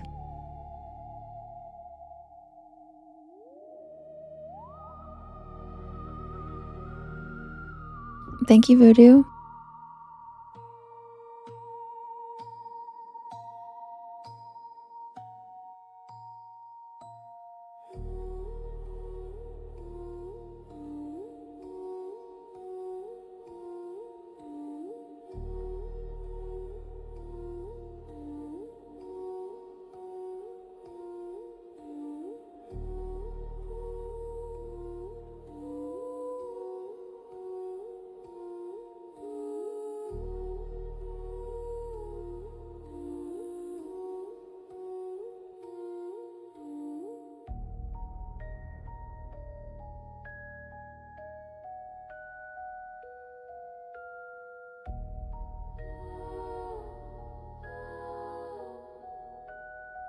Thank you, She-Wolf.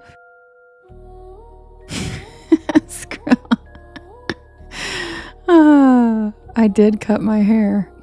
Good one, good one.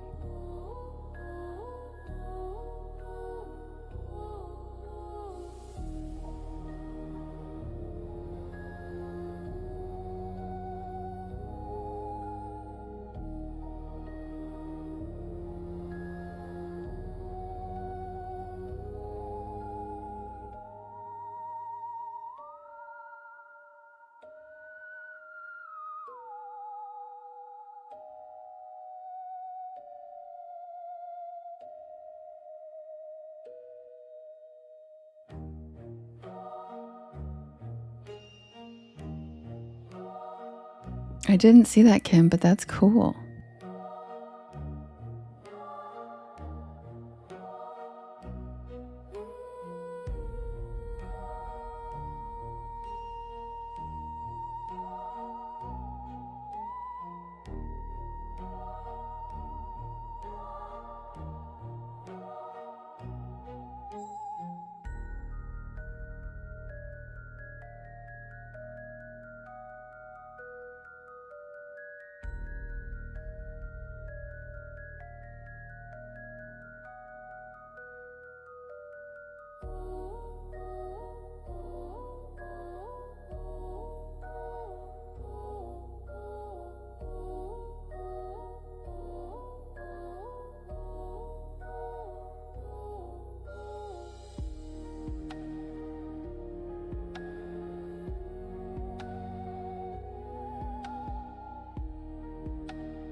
Alex, thank you for the follow. Welcome to the porch.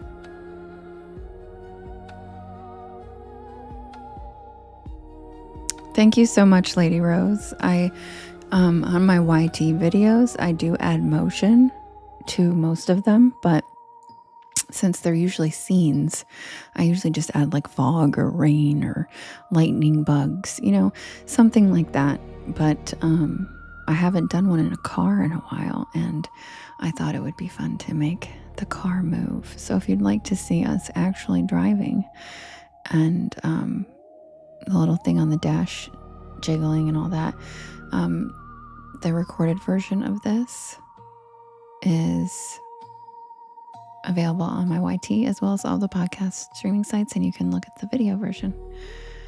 Also, don't you dare, Justin. Are you serious? Tom Cruise? Ew. Gross. Justin. Come on. That doesn't look anything like Tom Cruise. Like, you could have at least had like Joe Manganiello hottie,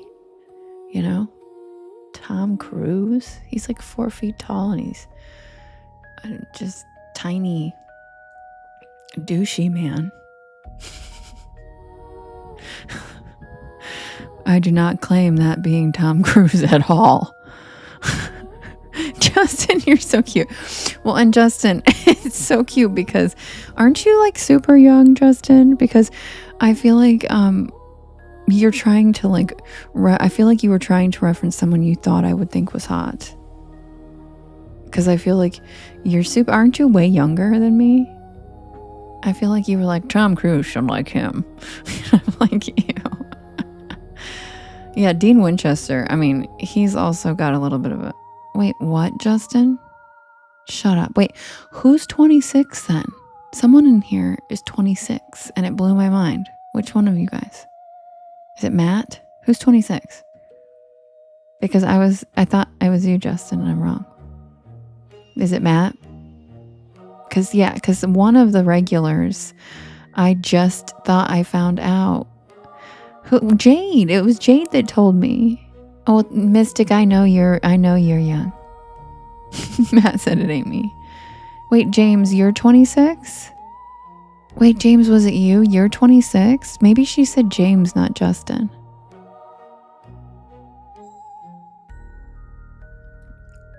Aaron, you're so cute. I'm 700, so like I don't care how old anybody is. We're good. All right, I'll be right back with a new story. Quick swig. Justin, no, you don't. I was going to say, James, you're not 26. Okay, who is 26? That's so weird. Was it Daniel's son? Oh my God, it was Daniel's son. Remember? Remember, you guys? Remember Daniel's son's like super young. And we were like, what the, was it Daniel's son? Somebody that's here, one of our mods or somebody is like very young. But never mind, Justin. If you're 38, never mind. Then that checks out. Then that makes sense. That's why you get all my music references.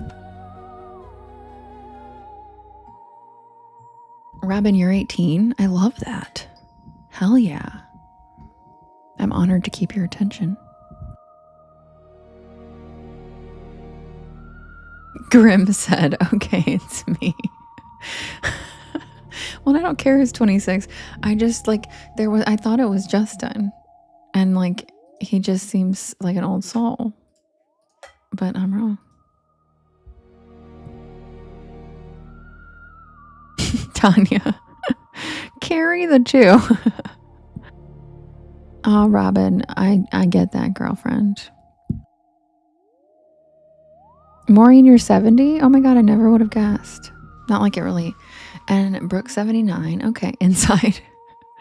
Well, see, I'm 700. So, you know, age is just a number. It's just a number.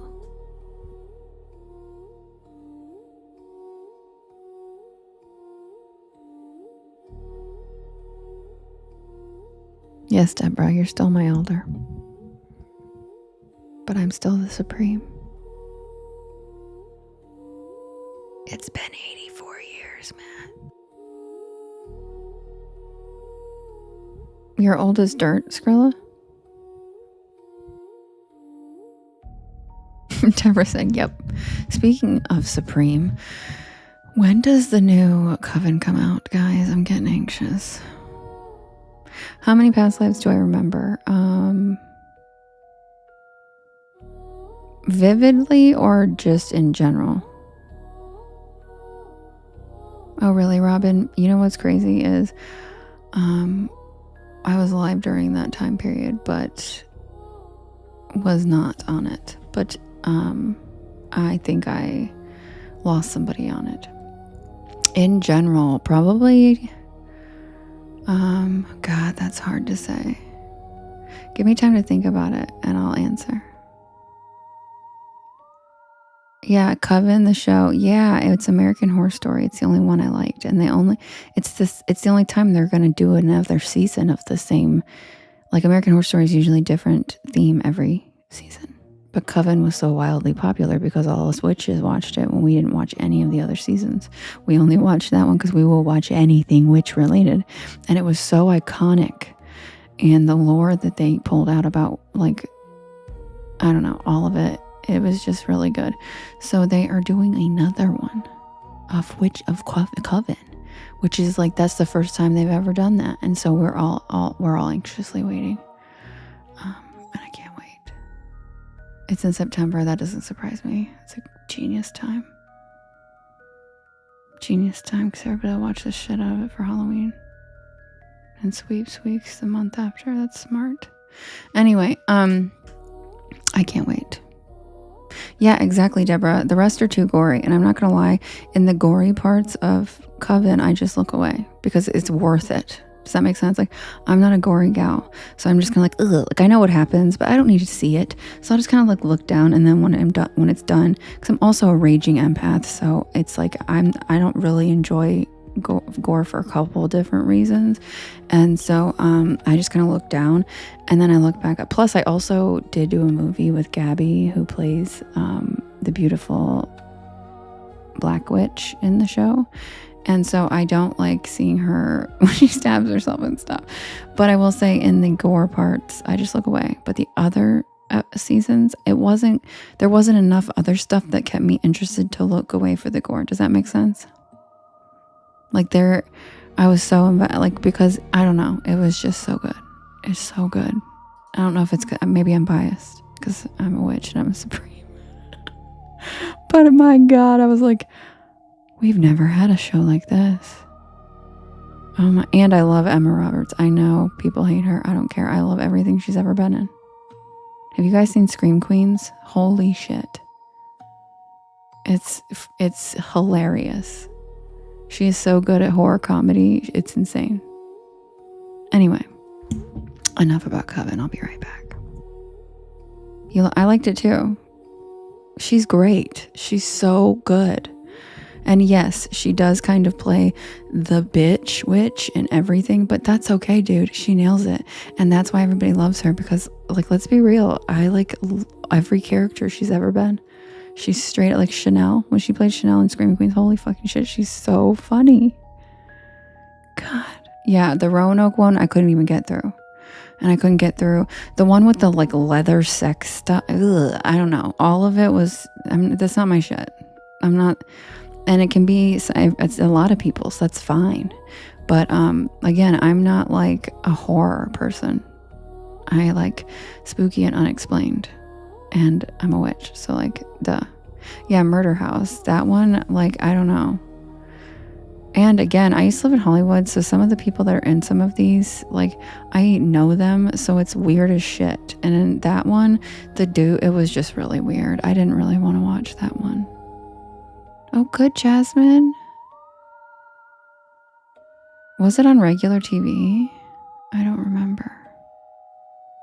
But yeah, that one was like, I'm also just like, I don't know. And then the other one, I watched what was the nurse one, or like the nun one, the Catholic nun one or something.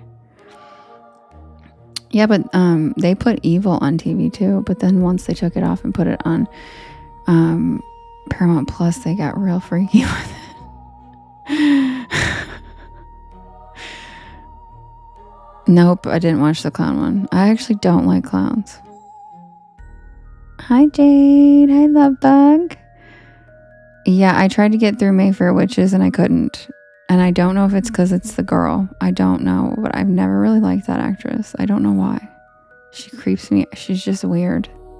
She's just really weird. I think it's because the first thing I ever watched her in, she was like a really fucking shady mistress, like, or something. I don't know. I've just never liked her. And I couldn't get through it. It's all about like her having a baby right away. It's so like, I don't know. It just didn't feel very witchy to me. And I tried to get through it a couple times, and it's just maybe because I didn't read the books. You didn't like it either, Nikki? Yeah, I tried twice. And I was like, dude, this is just not my vibe. I don't get it. But like Discovery of Witches, I've watched that like 17,000 times. Because I also channel Artemis and Diana, Diana's like the character in it. Mayfair is with the pretty actress who has the bright blue eyes and the dark hair. I don't know what it's on, but no, I didn't watch the hotel one either. The other one I watched was the vampire one. For American Horror Story, I watched the vampire and the nun one. And then I watched Nurse Ratched, but I forgot that wasn't actually one of those seasons. That was like a spin-off.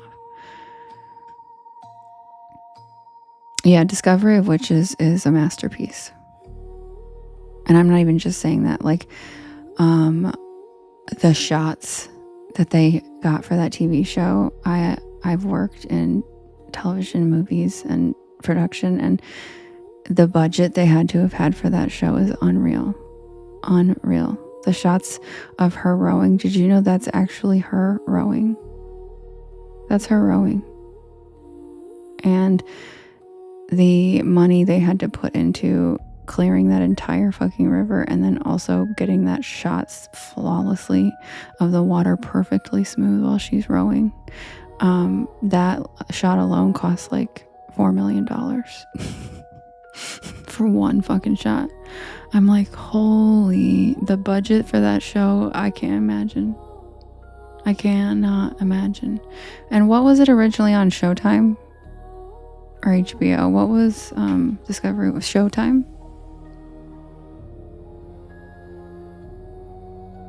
What was Discovery Witches originally on? It was on AMC too. They had Mayfair and Discovery Witches. Are you sure? AMC had both of them.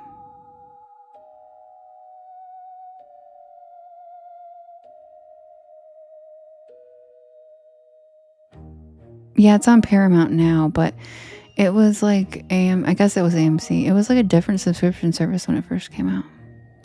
I thought it was Showtime or Stars or something. Anyway, it's very good. Yeah, Discovery. It came out in 2020. Yeah. And I thought it was like, when it first came out, I thought it was on like Stars or like, like one of the others. But I guess I was wrong. But either way, I've watched it since 2020 like 17 times. Prairie Blitzy. Thanks, Lily. I love Blitzy. All right. Oh, AMC.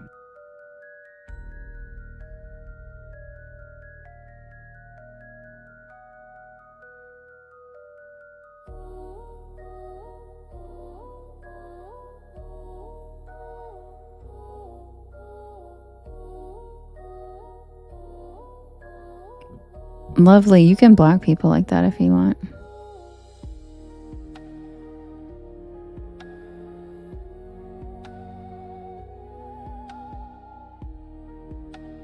Joke's on them because I didn't even notice. Skrilla, it's not 2B. It premiered on Sundance. Thank you, Rochelle. I knew it was like one of those random channels.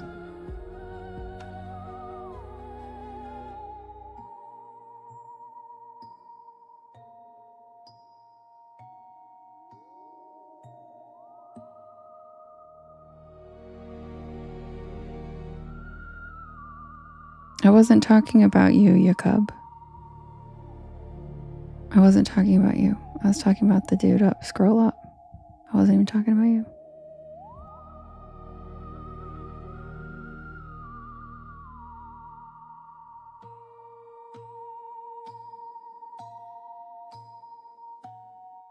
I was talking about Bricky.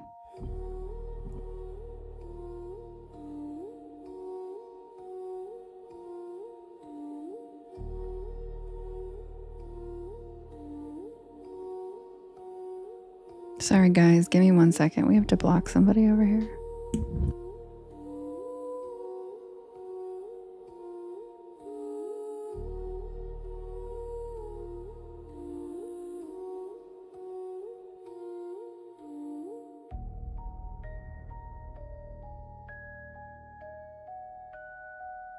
Give me 1 second. We have to block somebody over here. Sorry, guys. 1 second.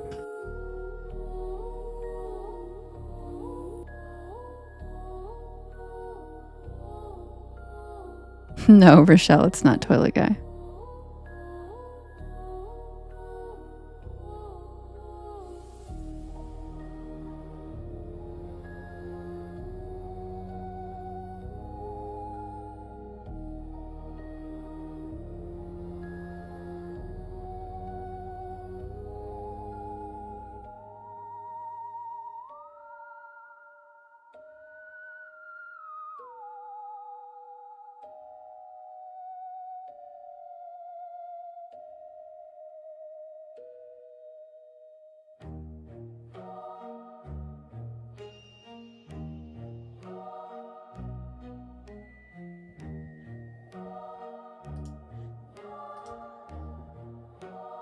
Okay.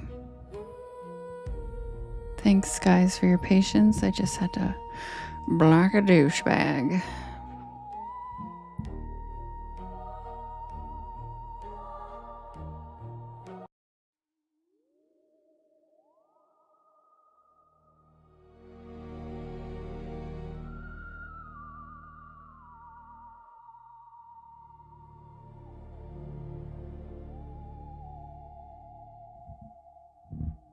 I don't know what that means. Maybe it does. It probably does, Justin. It probably does, Lovely. Who knows?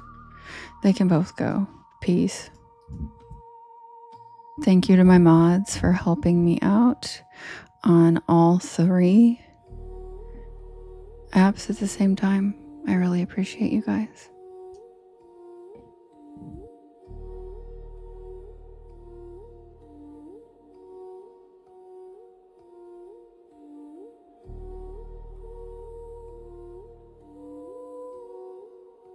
The third is Tea Witch, Jasmine.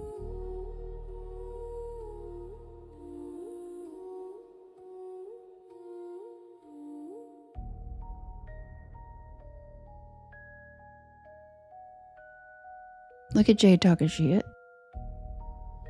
No, he wasn't on all three.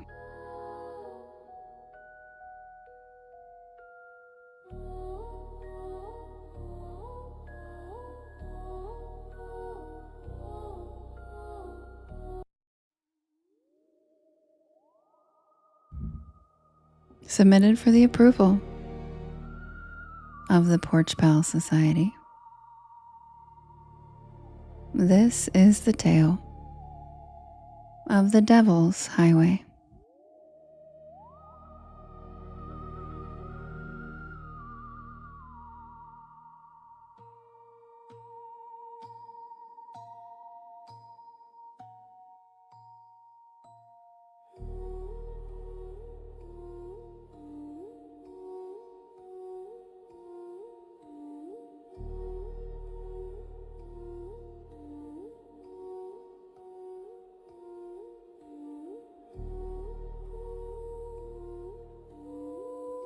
Thank you, Lily. Thank you, Tina.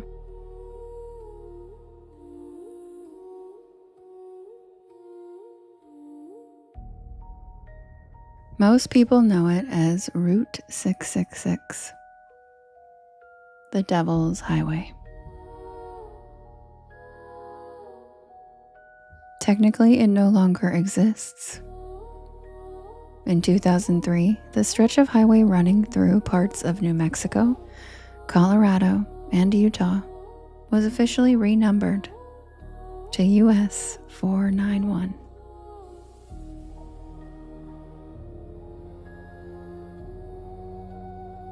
The official explanation was safety improvements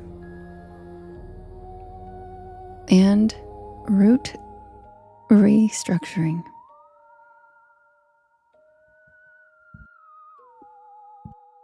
But nobody who grew up around the highway believes that story. Yes, all of these are true. They're all based off true folklore. Dammy. The old highway had earned a reputation long before the number changed.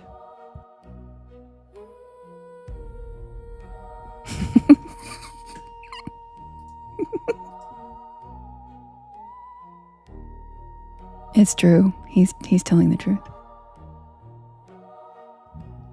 Truckers claimed they encountered a massive black sedan that appeared out of nowhere, driving impossibly fast before simply disappearing. Others reported being chased by a pitch-black vehicle with no license plate and no visible driver. There were stories of phantom semi-trucks that barreled directly toward oncoming traffic before vanishing inches from impact. The older stories came from people who lived near the highway, and they described seeing cattle gathered silently along the roadside. Not grazing, just staring.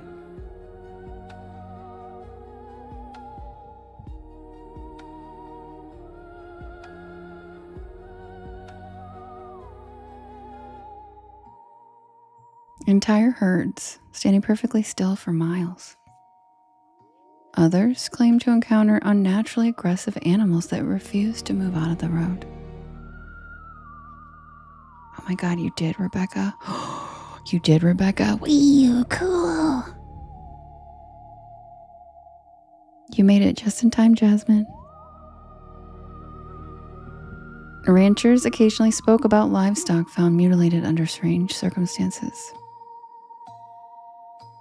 feeding rumors that something darker wandered the desert after sunset.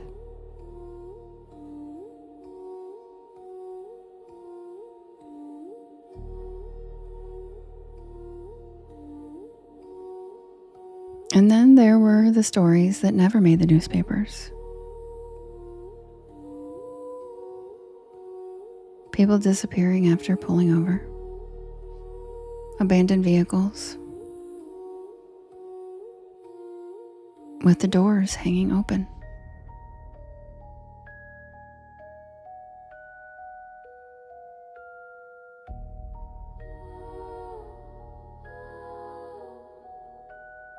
Drivers who insisted they had mysteriously lost hours of time on that road. Now, whether those accounts were true or not didn't really matter, because Route 666 had become one of those places where every strange thing that happened was absorbed into its mythology, until the road became an entity itself.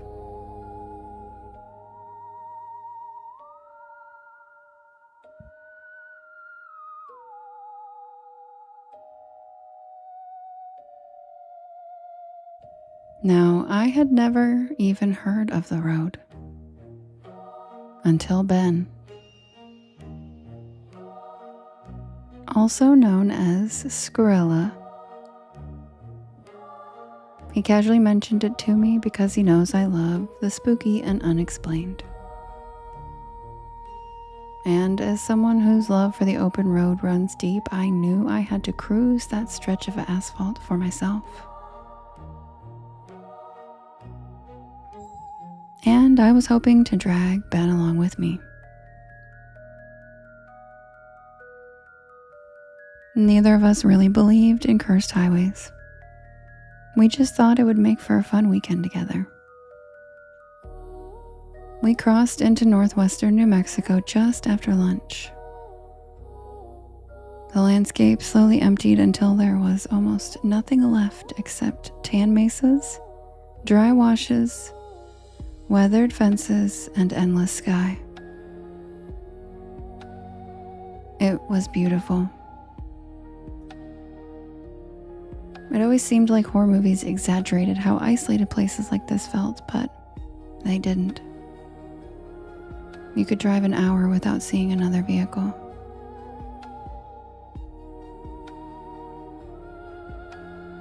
Every now and then we'd pass faded memorial crosses planted along the side of the road. 1 became 5, 5 became 20. Ben finally pointed out what I had been thinking, that there were an alarming number of memorials on this road. The road itself wasn't difficult to drive. Long, straight stretches, gentle hills, good visibility. Nothing about it explained why there had been so many tragedies on this lone stretch of road. Near sunset, we spotted what looked like a scenic turnout overlooking a shallow canyon.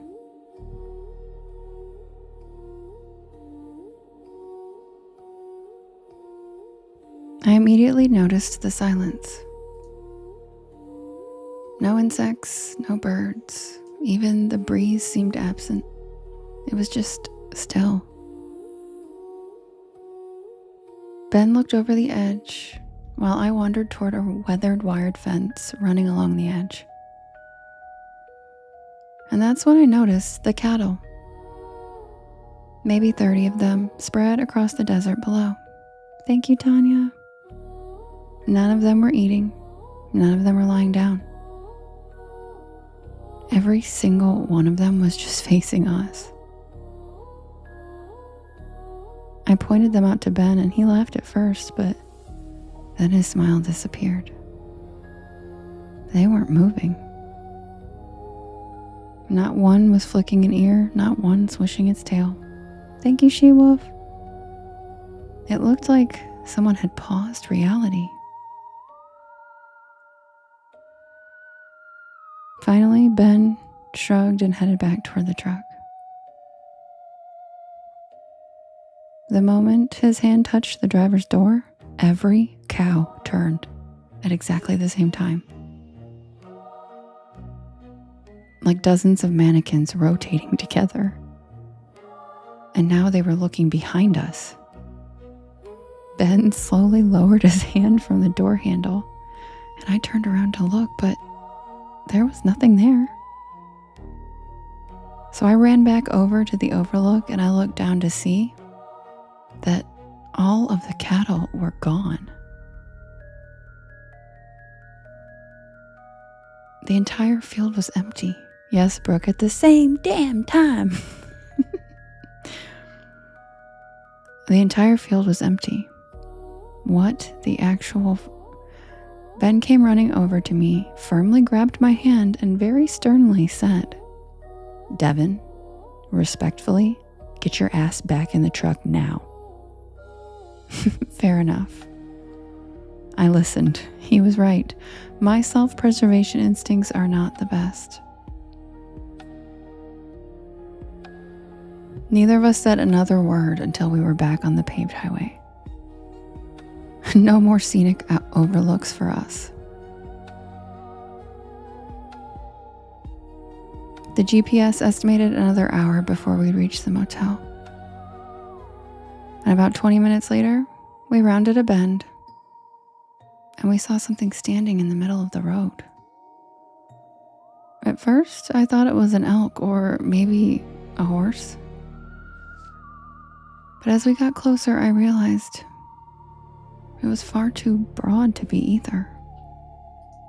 Ben slowed down to almost a crawl as we got closer to it, and the animal didn't move.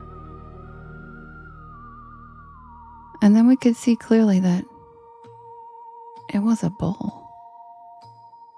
An enormous black bull. Its horns stretched so wide they nearly reached both lane markings. It wasn't wandering, it was just standing perfectly square in the center of the lane. Ben gently honked the horn, and nothing. Another honk, still nothing. It simply stared directly at us through the windshield. Ben muttered that we needed to get around it, but there wasn't much shoulder. There seemed to be just enough to squeeze by. Ben slowly steered to the left, and the bull turned its head like it was tracking us. We edged further around it, and when my window came along its shoulder, I could finally grasp how massive it really was. Its back was level with the hood of the truck. And then Ben accelerated and we cleared it. Both of us instinctively looked in our side mirrors, and there was no bull anywhere in sight, just empty pavement for miles. We both just looked at each other and laughed like, are we tripping right now? What is going on? And if we are, at least we're going through this together. Neither of us spoke for a while after that. Our heads spinning with the surreal experiences we had had so far. Then Ben broke the silence and he said, "We actually saw that, right?" And I nodded in disbelief. And then I scooted over to lean my head on his shoulder, and we just rode for a while in silence, processing. When you go through something unexplainable with someone, you turn to each other for comfort to help one another not feel so insane. It creates a special bond. About 30 minutes later, the truck lurched and the steering wheel jerked violently. Flat tire. Great. Ben managed to pull onto the shoulder without rolling the rim. Skillfully, I might add. Neither of us were thrilled about changing a tire in complete darkness, but we didn't really have much choice.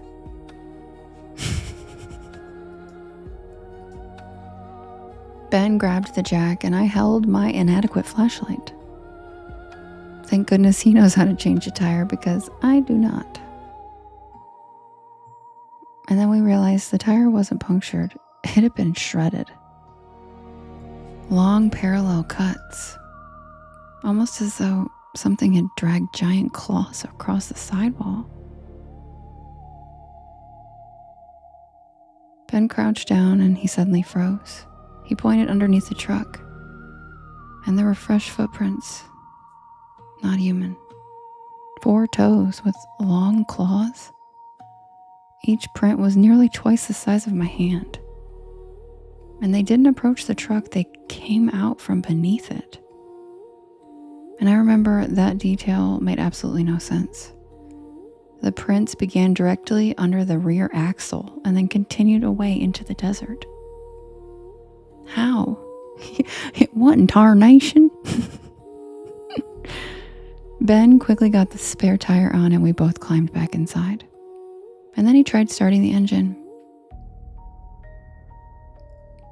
And nothing.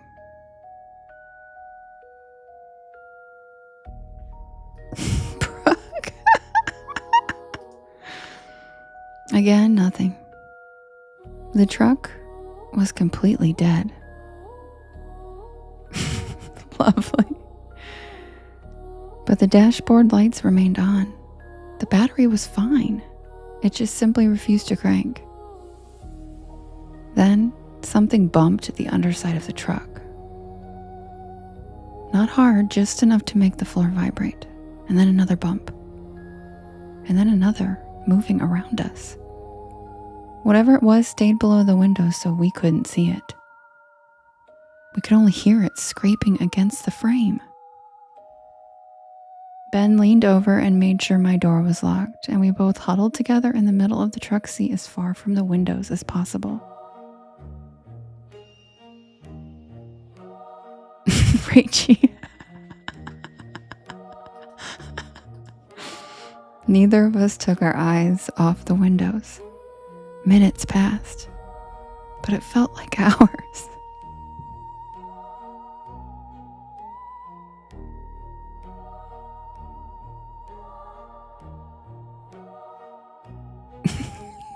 Justin.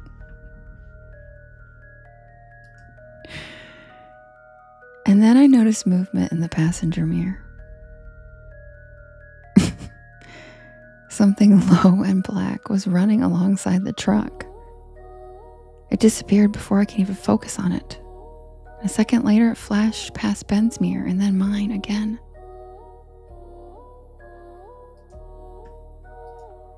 It was circling and fast, and it kept staying below the window level, like it knew exactly where we couldn't see it. The truck rocked once, twice, hard enough to make the suspension creak. And Ben whispered that whatever was outside was trying to tip us. Jane. Jane. Jane. Damn it won't let me pin your comment, Jade. She says, don't worry, I'm in the trunk in case Ben gets handsy. The third shove flipped my side several inches. I heard gravel sliding underneath, and then another hit. This time the truck actually shifted. And then came a sound I couldn't believe. Heavy breathing.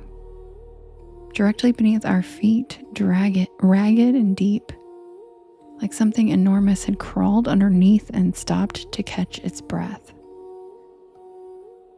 The floorboard slowly bowed upward, just slightly. Something was pressing against it from below. The metal groaned and the floor of the truck rose just a little.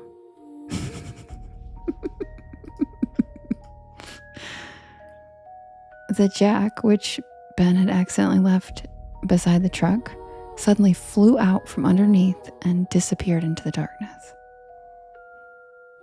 Not rolled, it was thrown. We both saw it.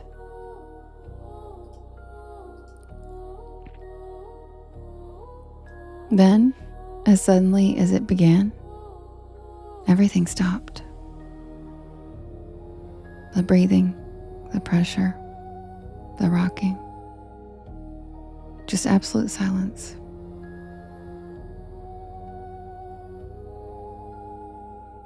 Ben turned the key in the ignition one more time and the engine started instantly, as though nothing had been wrong. We both just smiled at each other and laughed as he pressed the gas and we hauled ass out of there. We didn't stop until we reached civilization.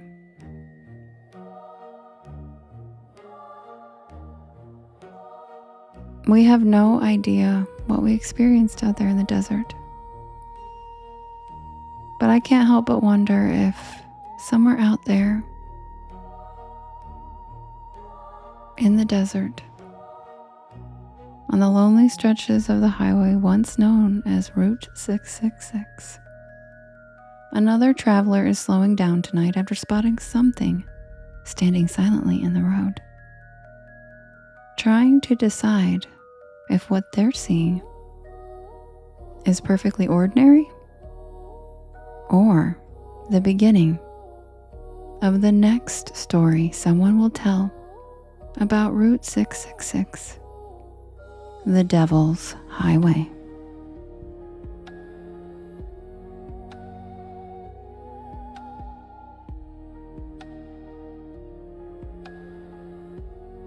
Lovely.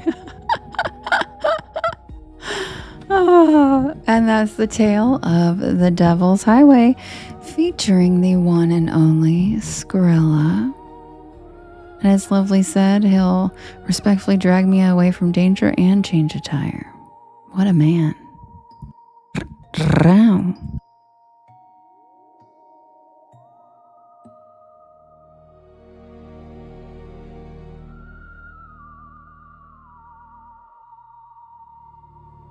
Thank you, Tina.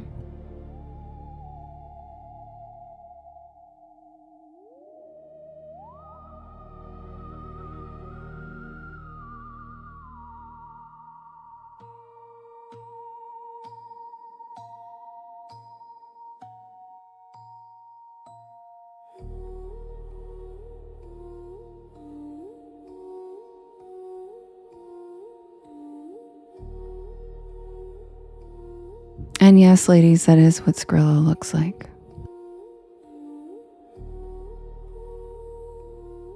And damn pie, no, I have over 100, but probably Sycamore Diner's almost memorized at this point. But that's because I read it every night. Having a scary experience is not the same thing as actual trauma bonding. That's a totally different beast.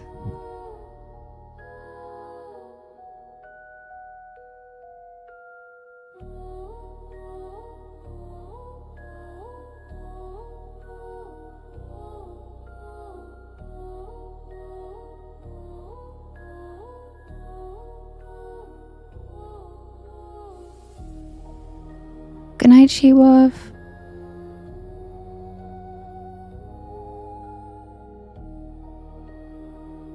Skrilla said neck hair and all. Well, hey, it's accurate.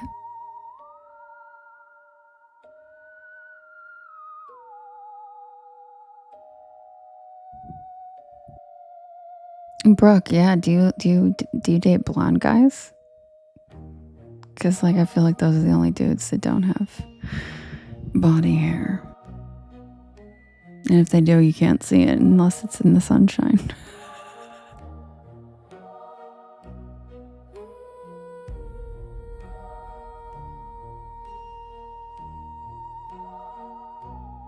Justin said Travis is about to challenge Skrilla to a duel.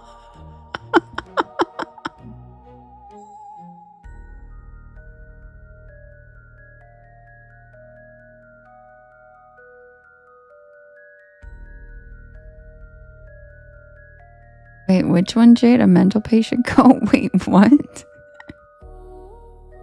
Yeah, everybody's glad you're not Travis. You should have heard the comments in the premiere. Everybody was like, way to go, Ben!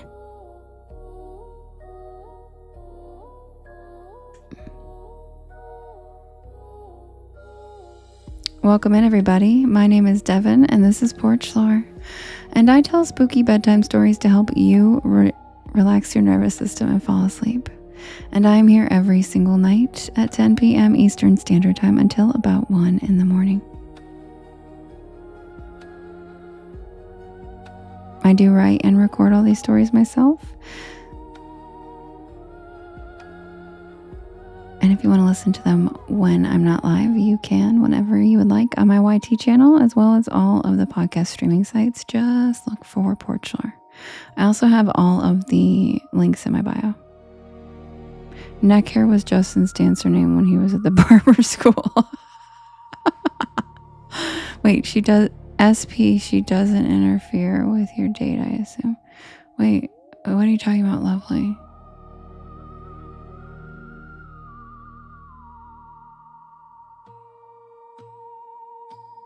It's like Tom Selleck. Tom Selleck is hot, though. That's literally like one of the best people you could reference. Tom Selleck's hot. Like 1980s Tom Selleck. I need to drink something. I couldn't even do my roar.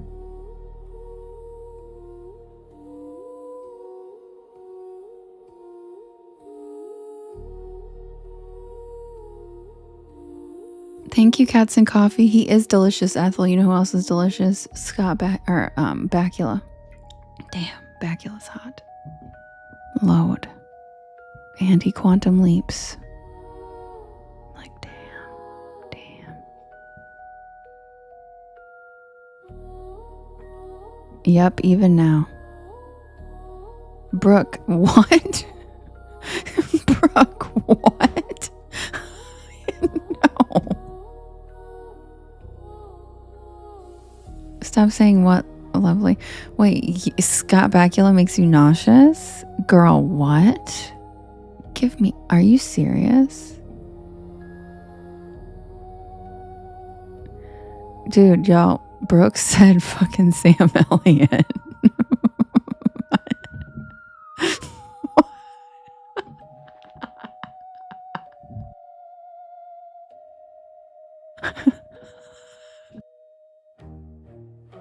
I love Brooke. I love Brooke so much. Jeez.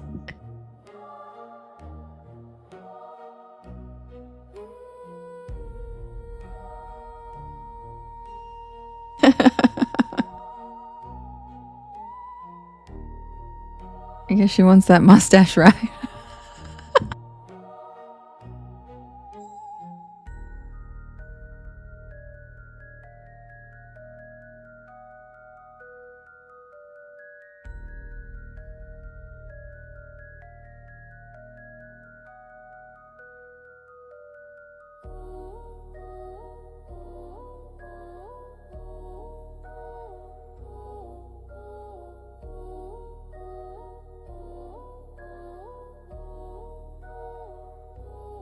Jade, no you don't.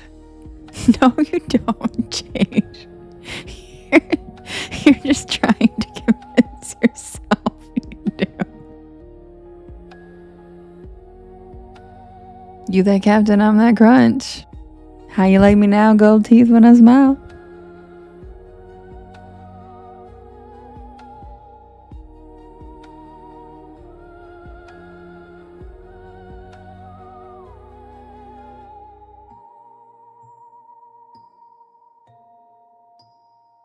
Yeah, that's why I said 1980s Tom Selleck, Jade.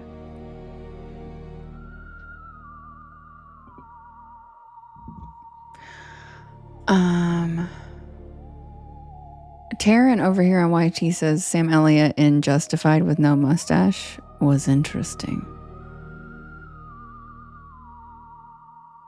Oh, that's okay, Halls. I'm glad you're over here. Lovely said, I have to bounce over to TikTok to tease Ben and Devin. She wrote that on YT. She's like, bye everyone. I love you, lovely. Now you know your type, Jade, you do? Wait. I ain't got no type. Bad bitches is the only thing that I like.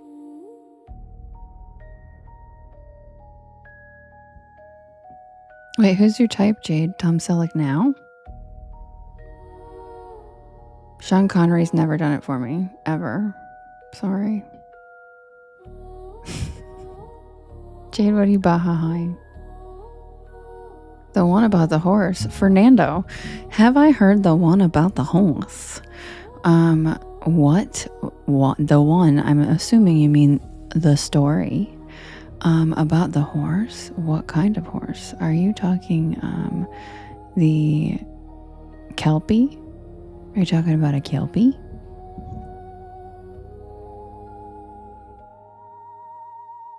Yeah, lovely. Yeah, Jade. Bad bitches are the only thing that I like. Good night, Lily. Oh, you were bahahaing lovely on YT. Me too. She's so funny. I love her.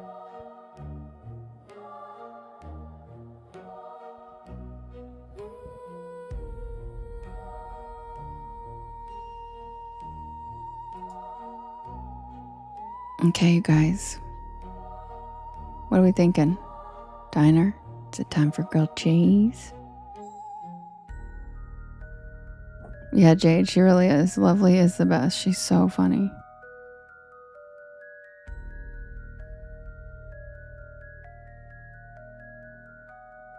Wait, and now what did she say she didn't like? Pictures of or something? I'm gonna send them. What did she say she didn't like? I'm trying to remember. What did she say, Lovely, that you were like? And I thought to myself immediately, I'm gonna text her those. And I can't remember now already. See, even when I try to be mischievous, I forget. Damn pie, hope you feel better. She said, well, I'm not going to repeat it. Well, shit. I guess that's a good point. Damn it. And you probably know what I'm talking about, don't you? Good night, Pippa. Are you talking about Freya, James? You do know? Damn it. It has to be something that I can text you pictures of. What could it be? What could it be? You have a great personality, Grim. You do? I love that. I'm so glad. And you know what? I'm glad that you love your personality. It's important to cultivate one that you like. I am. I'm going to remember. Lovely. I'm absolutely going to remember at like 4:30 in the morning. I'm going to send it to you then. Lana Paria. I don't. Oh, but you said give it a goog. I'm proud of you. Good night, Deborah. I love you. See you tomorrow.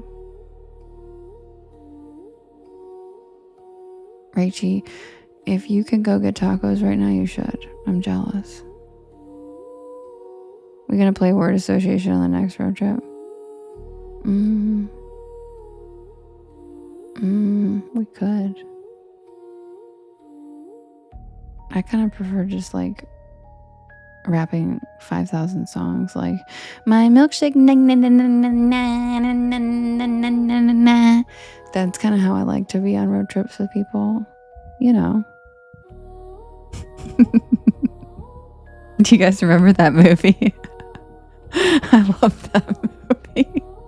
She's so funny.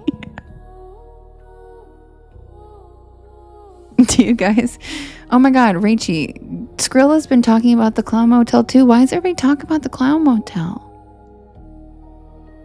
She played the evil queen in Once Upon a Time. Oh yeah. I know who she is. She's really pretty.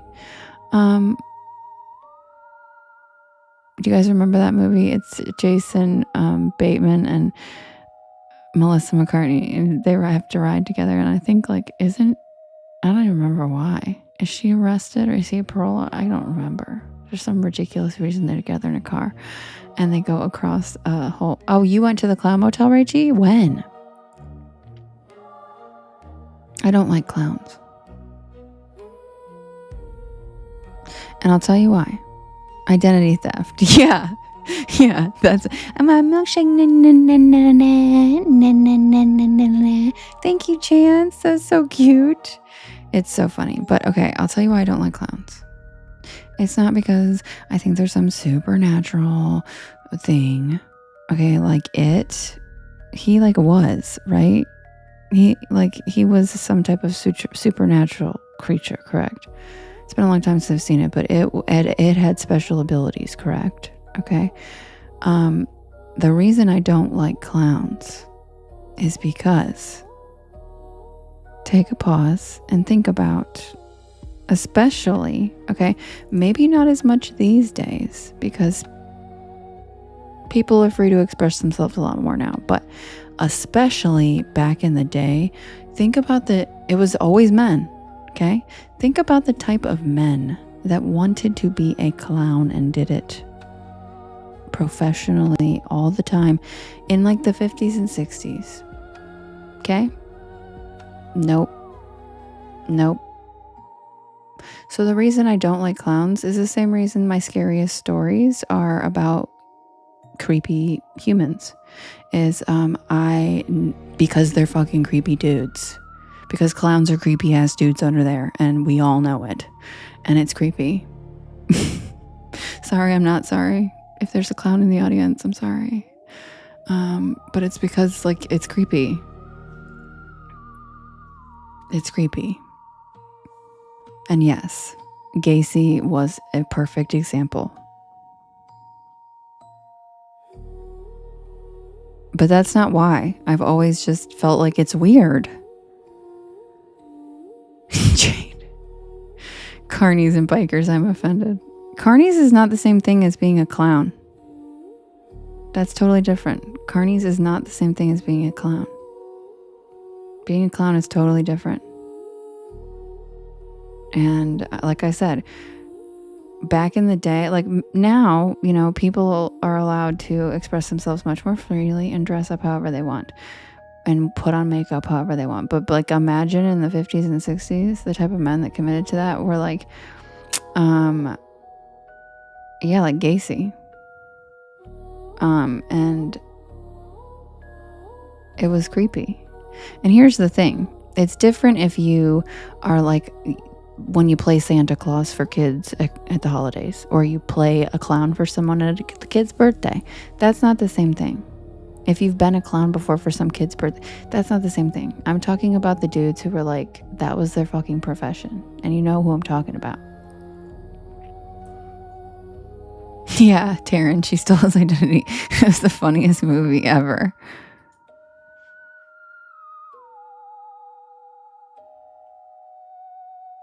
My sister would make me watch that all the time. Yeah, that movie creeped me out too.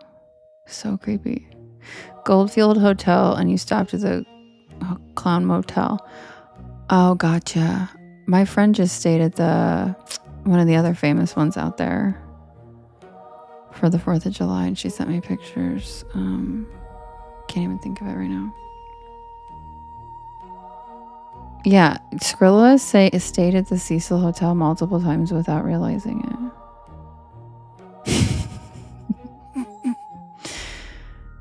But that's a whole other story, Skrilla, because it still was like a crack house, so I don't understand. And yes, Thomas, I have seen the movie It. That's literally what I was just talking about. But like I said, he has like superpowers. He's different. He's not a normal human. He's not a normal human clown. It has like magical powers. Yeah, Jade, I would. Because I know you'd be doing it because you just need money.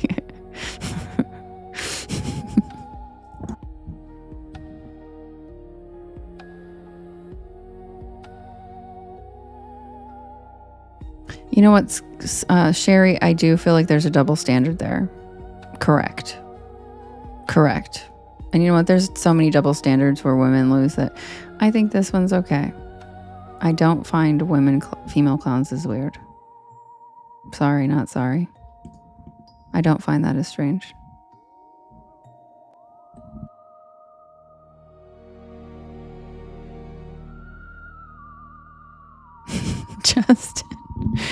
Justin.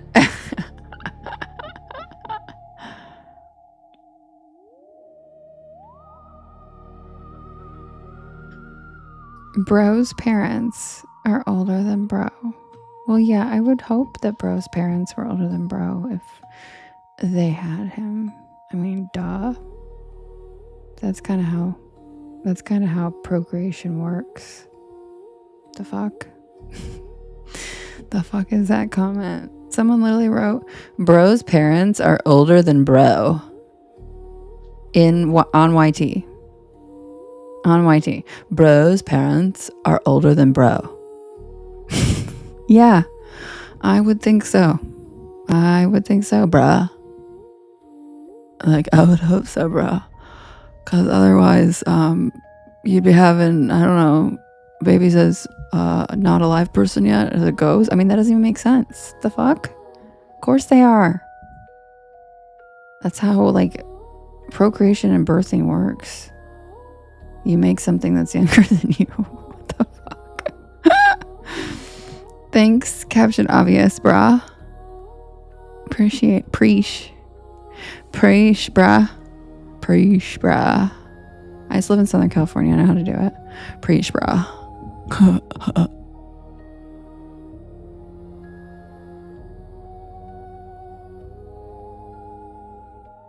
Gotta troll the trolls, y'all.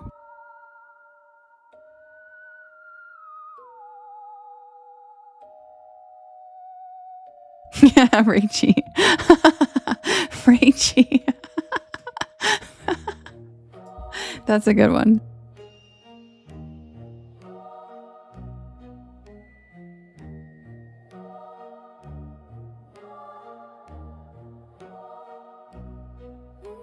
And I love how Lovely comes over and she's like, are you okay?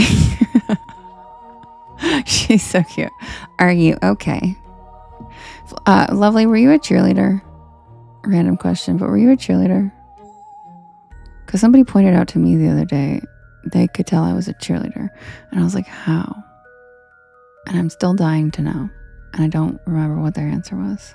But I'm still dying to know. I was like talking shit to a troll. And then they were like, were you a cheerleader? And I was like, yeah. How did you know? So I'm very curious.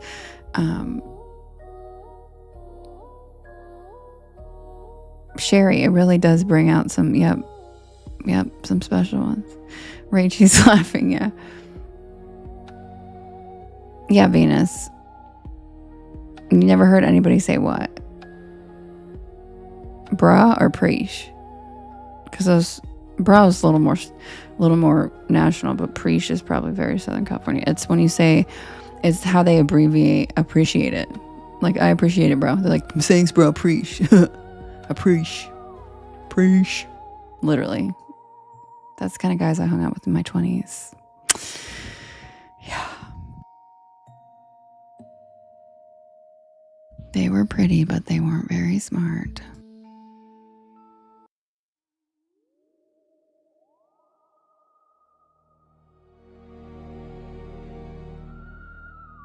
And they like to splash around in the water. You know, come on.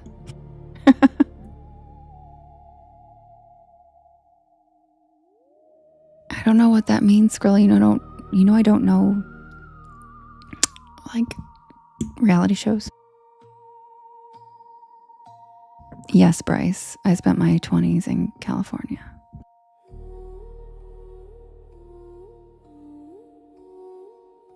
And I was a model. So, the broiest of the bros.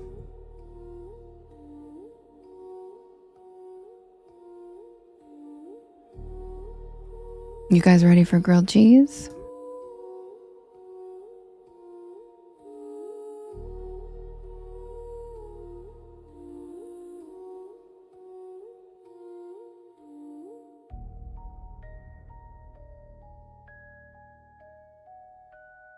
By the way, you guys, I cut my hair. You'll see it on Wednesday. I cut over 4 inches off of my hair. And you can't even tell. You can't even tell. You can't even tell. I went to my mom's right after. And I was like, Mom, do you like my hair? Do you like my haircut? She goes, I don't know. It's still really long. She didn't even notice. She's like, I can't tell you cut your hair. What the? But that's because my hair is so long. It was almost to my buttocks. And so 4 inches, nobody can even tell.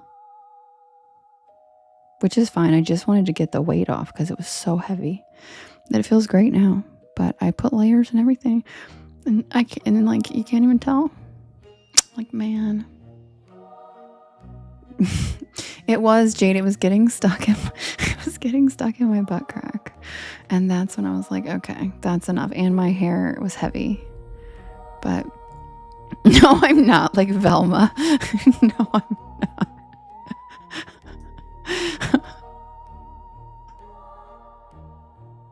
Yeah, I knew you were going to say you can't tell your hair. Yeah, because is that a thing that happens with long hair people, right? Is you can't even tell when you cut it. And so, yeah, I cut 4 inches off my hair and I was like, oh man, that looks like a lot. Oh. And then I looked in the mirror and it's literally still past my boobs. I'm like, what the fuck? But if you think about it, 4 inches and it was down to my butt. You know what I mean? That makes sense. For sanitary reasons, I didn't. It's just long. Crushing it or cussing it? What, Jackson? My hair grows really long though. I'm an elemental witch and I'm like a Rapunzel up in this. It's to your booty, mine too, Mary, it was. And it was just getting annoying. It was getting stuck on the chair. When I sit back in a chair, my neck would get caught like on a couch. Like if my hair was down and I sat on a couch, it would like pull my head back because my hair's so freaking long. I'd like sit on it. I was like, okay, this is enough. That is enough.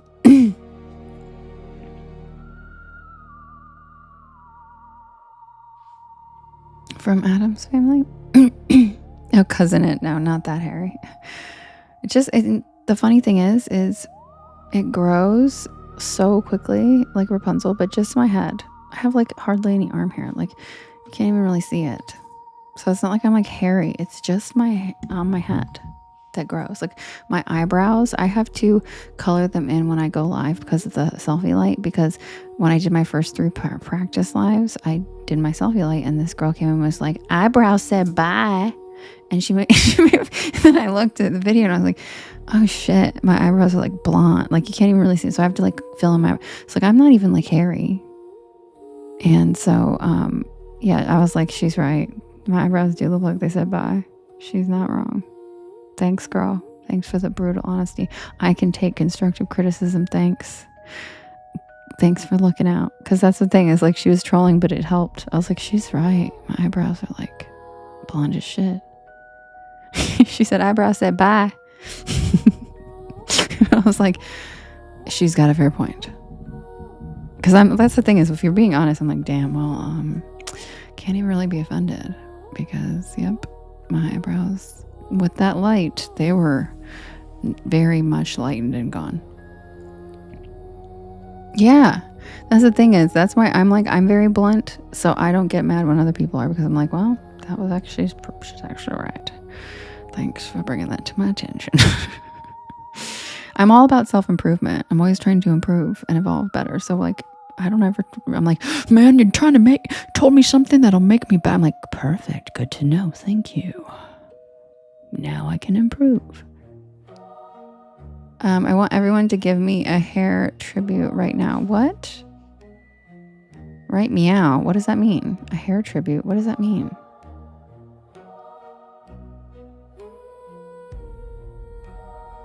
Yeah, Jackson. Yeah, I'm like, well, yeah. Valid. Because I'm very self-aware. I feel like there's nothing worse than someone who's like gaslight, like, and they're like, what? Me? And they like know damn well, yeah, you, right? So at least I do own the ways that I'm, that would maybe be complained about. I was just going to say, is Brooke asking for us to give her a lock of hair? Because, no. Sorry, boo. I'm 700 years old. I don't do that shit. Merlin, he's sleeping in his recliner in the living room. Does he have a recliner? He does.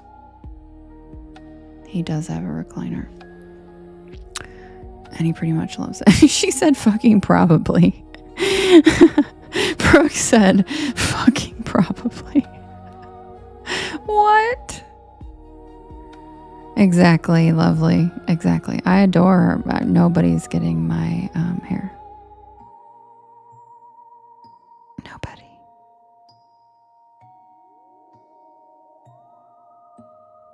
The last person who took my hair ended up in a locket.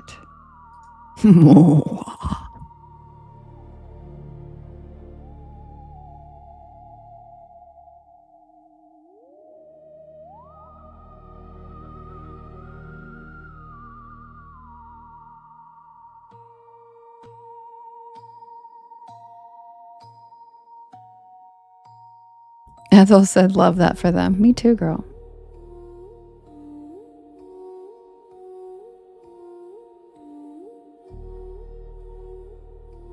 Ooh, that's cool, Rochelle.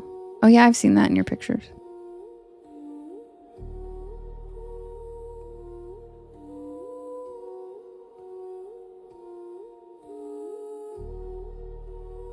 Yeah, Sherry, I'm not that sensitive. Like, I know even if it's not coming from a very nice place, which hers wasn't, I can laugh at it because I'm like, well, she's not wrong. It's just, it's not really super easy to offend me. But if you tell me to fucking hurry up, you gonna get it.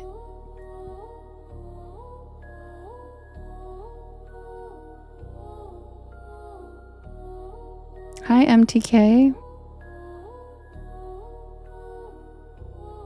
Hi, Eric. Eric says, you sound like you like to cuddle. Like a full contact cuddler. Really, Eric? Do I? What's a full contact cuddler?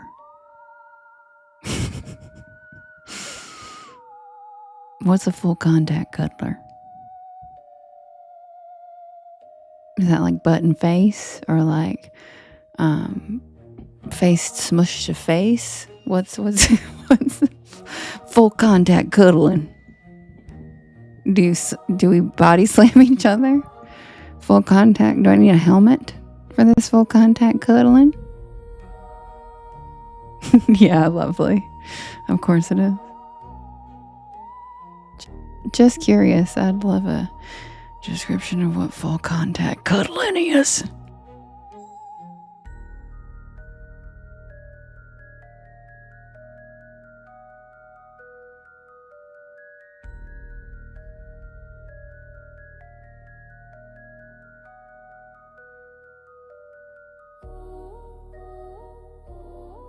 Usually when they're making comments like that, they expect a so I just show them how fucking weird I am, and then they're usually out.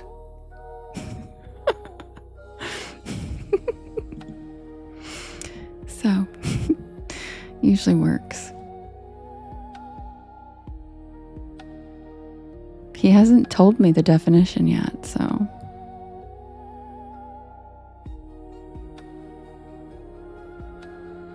Lovely, lovely. Lovely just Lovely just came over here and said, Eric, only if you want hair all over you. Oh my God. Can someone give it a Goog? What is full contact cuddling? Full contact cuddling. I gotta know. Eric, tell me. Jane said I can show you.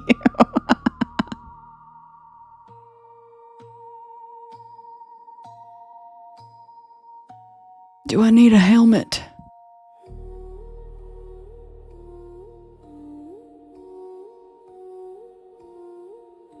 Do my clothes need to be fire retardant? Hi, Rachel.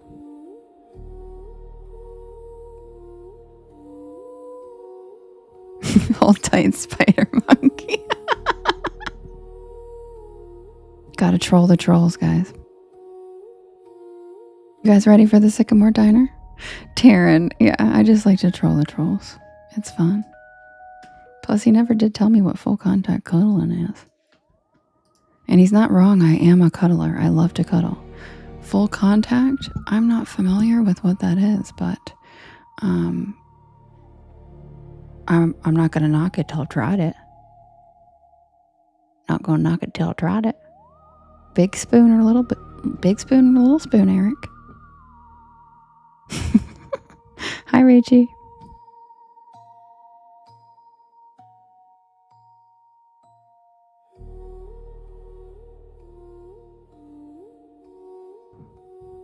The way I like to cuddle is I like to smush my nose against his nose and stare straight into his eyes the whole night.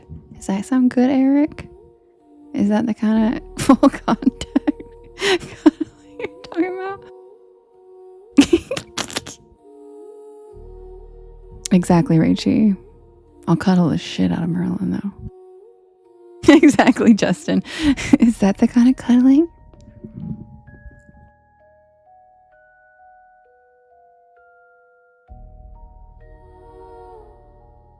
Skrilla.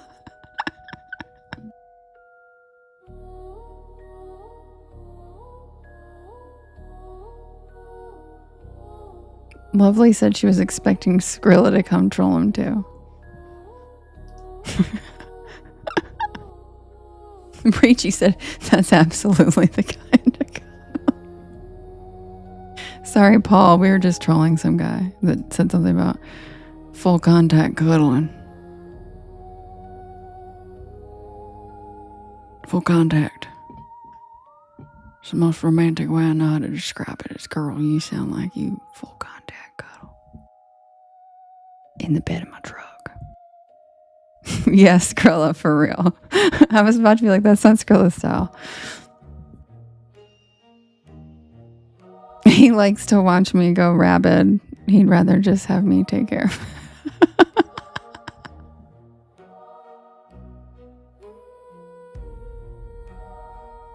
He literally thinks it's cute when I'm a raging bitch to people.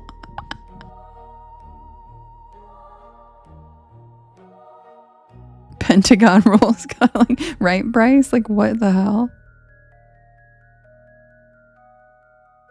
Yeah, he's in the corner like, get him. Get him. Jade just came into the chat on my and said, hi, my name is Jade, and I like long walks on the beach and full contact cuddling.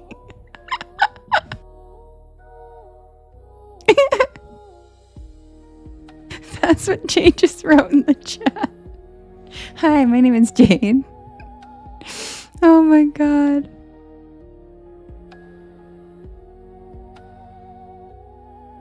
Right, Danny? It's so cringy. Yeah.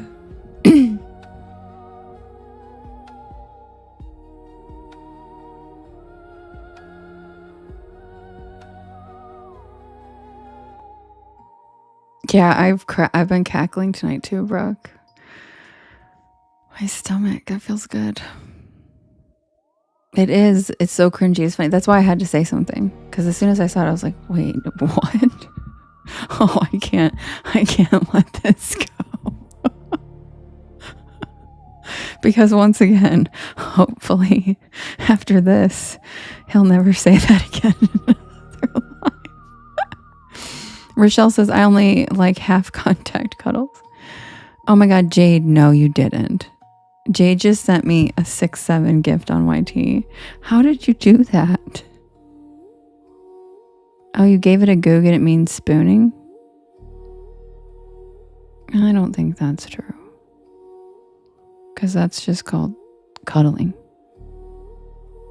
Full contact implies that, like, I'm going to need a helmet or some shoulder pads or, like, I don't know, fireproof suit. Scruff. Yeah. Exactly, but you miss 100% of the shots you don't shoot, Eric. So, way to shoot your shot. I respect that. Way to shoot your shot.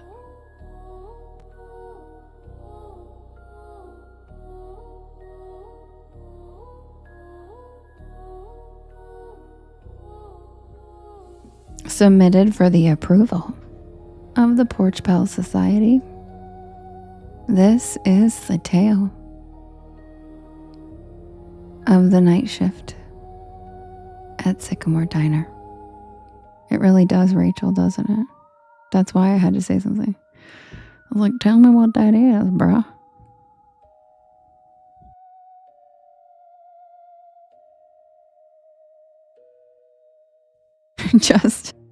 Justin. Yeah, I think it's meant to. I think that's the point. That's why I wanted to call him out on it. Because I think he just expected me to be like, nope. Let's talk about it, Eric. Might actually like it. No. I'm not usually the kind of person who pulls over on back roads at night.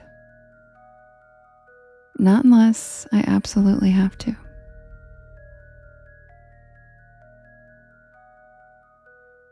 But that night, something about the storm, the long drive, Sherry.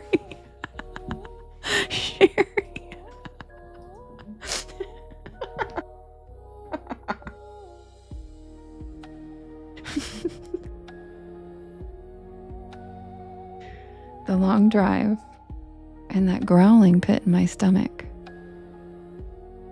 convinced me otherwise. Oh, Eric, we know that. We know that.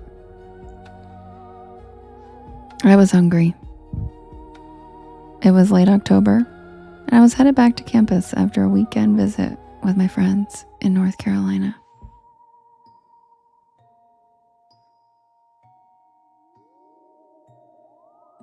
I had a midterm on Monday, and my plan had been to drive straight through, 5 hours, no stops. Yes, guys, this is not the Eric we were talking about. We love this Eric. On TT. Thank you, Jade. Lovely. I had a midterm on Monday, and my plan had been to drive straight through, 5 hours, no stops. But then came the rain. One of those cold, slanted, whispery rains that creeps into your bones and makes the windshield wipers sound like a heartbeat. I had taken the wrong exit trying to bypass traffic, and I ended up on a 2-lane back road, surrounded by nothing but pine trees and power lines. Thank you, Rach. Merlin's Treat Fund. You're so cute, Rachel. I love that. That's so sweet. And that's when I saw the neon sign. SYCAMRE Diner. The O in Sycamore was flickering like it hadn't worked right in years. But the rest was lit up in a cherry red neon. A tiny beacon in the middle of nowhere.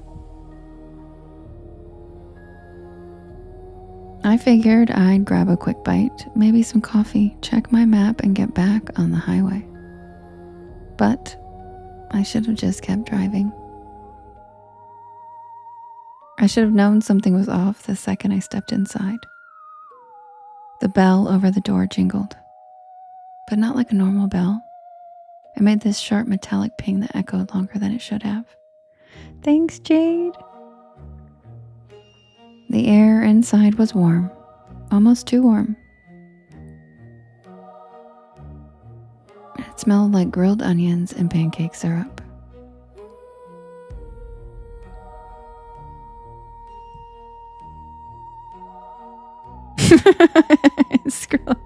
Hatched. The place looked like it had been yanked straight from 1957. Sherry. You guys are so funny tonight. Oh my God. Checkerboard floor, red vinyl booths, a long counter with spinning stools, even a jukebox in the corner that looked like it hadn't worked in decades. And the people, they all stopped and looked at me the second I walked in. Not in a rude way, just quiet. Like they weren't expecting me. Like I'd walked into the middle of a sentence that no one wanted to finish. A waitress, tall. Oh, Jade, thanks. You didn't have to do that. A waitress, tall, with a beehive hairdo and a light blue uniform, smiled and waved me over. You get caught in the rain, sweetheart, she said, handing me a laminated menu. I nodded, still trying to shake off that weird feeling. Yeah, the highway's a mess. She chuckled and patted my shoulder. Well, you're safe here. Sycamore's always open for travelers.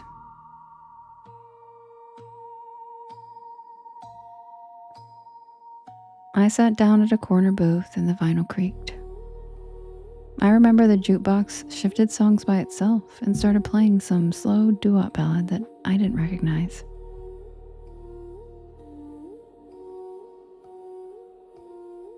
I looked around and everyone looked normal, sort of. There was a trucker with a thick gray beard, drinking coffee at the counter. A young couple whispering to each other in a booth by the jukebox. And an older woman stirring tea like she was lost in thought. Thank you, Tanya. Thank you, Wanderlust.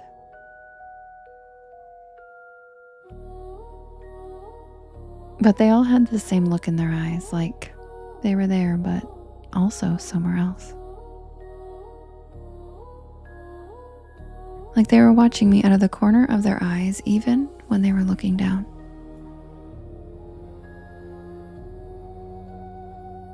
Yeah, my little baby. The waitress came back with coffee, strong, hot, and surprisingly good.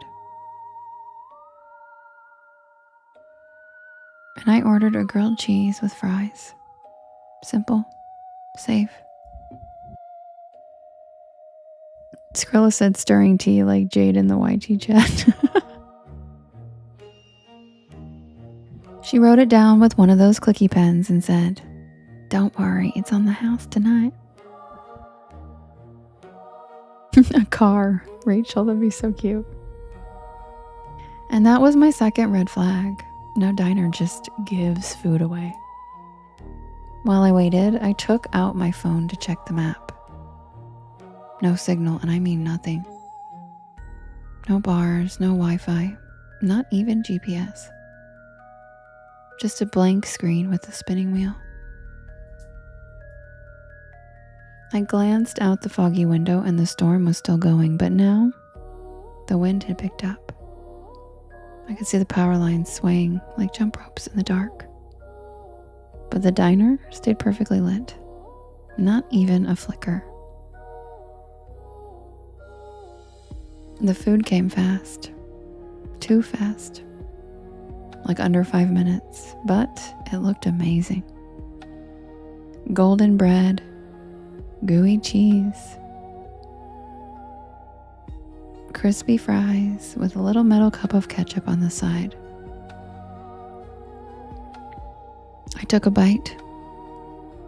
Delicious. I mean, I've eaten at a lot of diners, greasy spoons, college joints, and roadside shacks, but this was hands down the best grilled cheese I've ever had. The fries were perfect and the coffee never ran out. Every time I took a sip, it was somehow full again. I was halfway through the sandwich when the trucker got up to leave. He walked right past my table, nodded once, and whispered, "Don't stay past midnight." That's all he said. What? But he was already out the door. The waitress gave me a tight smile and walked over, collecting his empty mug. Old Earl, he's always saying weird stuff. Just ignore him. But I couldn't. Something about his voice stuck with me. Something about the way he looked at me. Not like I was a customer, but like I was in danger.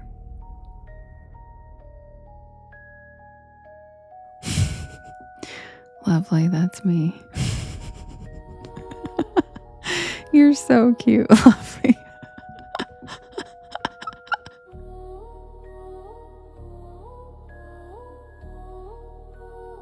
I checked the clock over the register, 11:42. I figured I had just enough time to finish my fries, grab the check, and head out. I still had at least 3 hours left on the road. But when I stood up, yeah, Lovely. But when I stood up, the lights flickered just once and then again. And then everything in the diner stopped moving. The couple by the jukebox froze mid-sentence. The woman with the tea stopped stirring, her spoon hanging in midair. The waitress, her hand reached out for a mug. I love you, Lovely. You're so cute. I know, you're so cute, Lovely. I love you. You're so cute. Her spoon hanging in midair. The waitress, her hand reached out for a mug, just stopped. Like someone had paused on the entire scene. I took a step back. The jukebox buzzed, glitched, and restarted a new track. I could still move, but no one else could. And then I heard it. Not music, and not a storm. It was a voice, not coming from anyone I could see. Just a whisper that seemed to echo from the walls themselves. I backed toward the door, my heart hammering in my chest, and I turned the knob. Locked. Of course it was locked. I tried the windows, but they were sealed shut. I started banging on the glass and shouting, but no one was outside.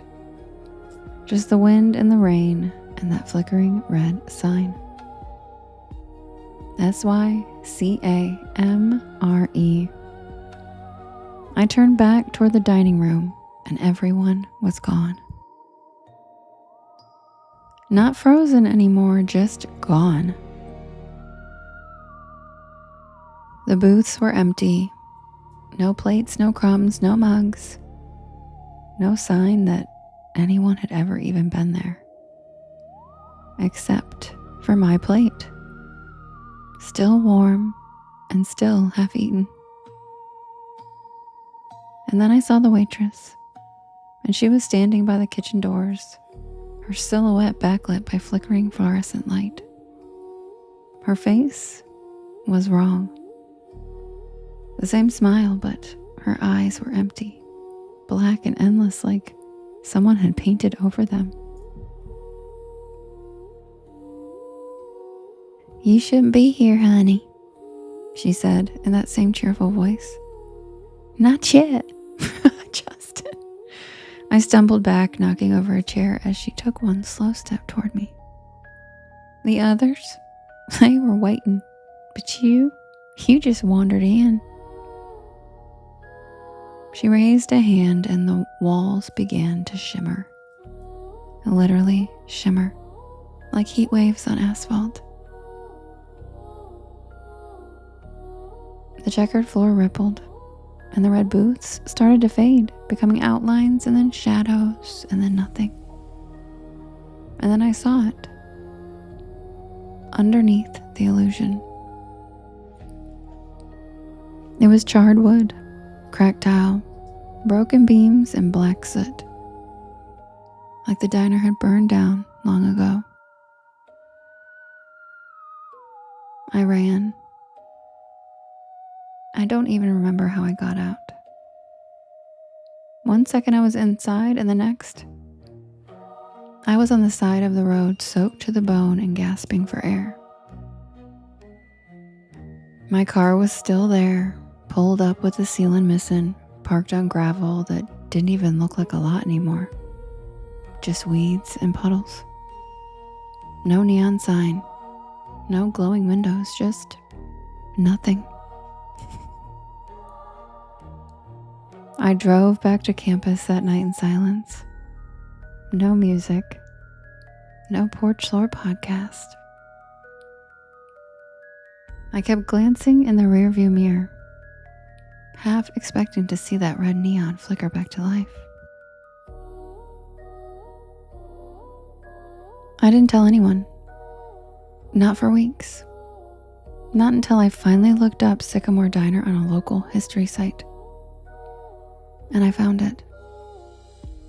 Burned to the ground in 1972. A gas leak. The whole place went up at midnight and everyone inside was killed. 5 patrons, a waitress, and a cook. The photo in the article? The same checkerboard floor. The same red boots. The same neon sign. Thanks, Jade. Thanks, Kendi. SYCAMORE.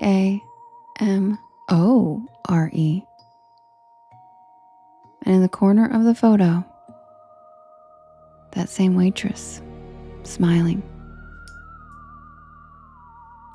I never took that back road again. I don't even drive at night anymore if I can help it. And every time I see a neon diner sign, something in me flinches just a little, because I know I was there. And I know I wasn't supposed to be. But the part that keeps me up sometimes, the part that really makes my stomach turn, that was the best damn grilled cheese I've ever had. And I didn't even pay for it.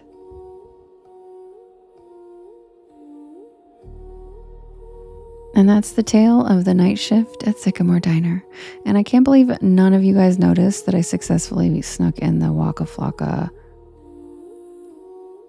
lyrics into that and no one noticed. What are you all, you guys asleep?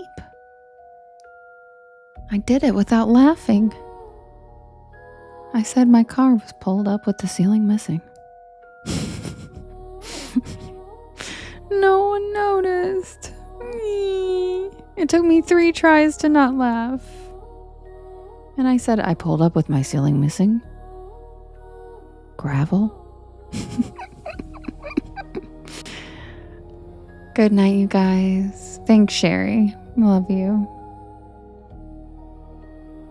Yeah, CJ. Yeah, she said that's CJ's specialty and he's not here. All right, you guys. Sweet dreams. Thanks for spending your Monday with me. I hope you guys like the new story. I hope you guys get some wonderful sleep. And if you don't, head on over to my YT channel where I promise you'll probably be asleep by like the second story. I will see you guys again tomorrow. The same time, same place. And don't forget, stay spooky.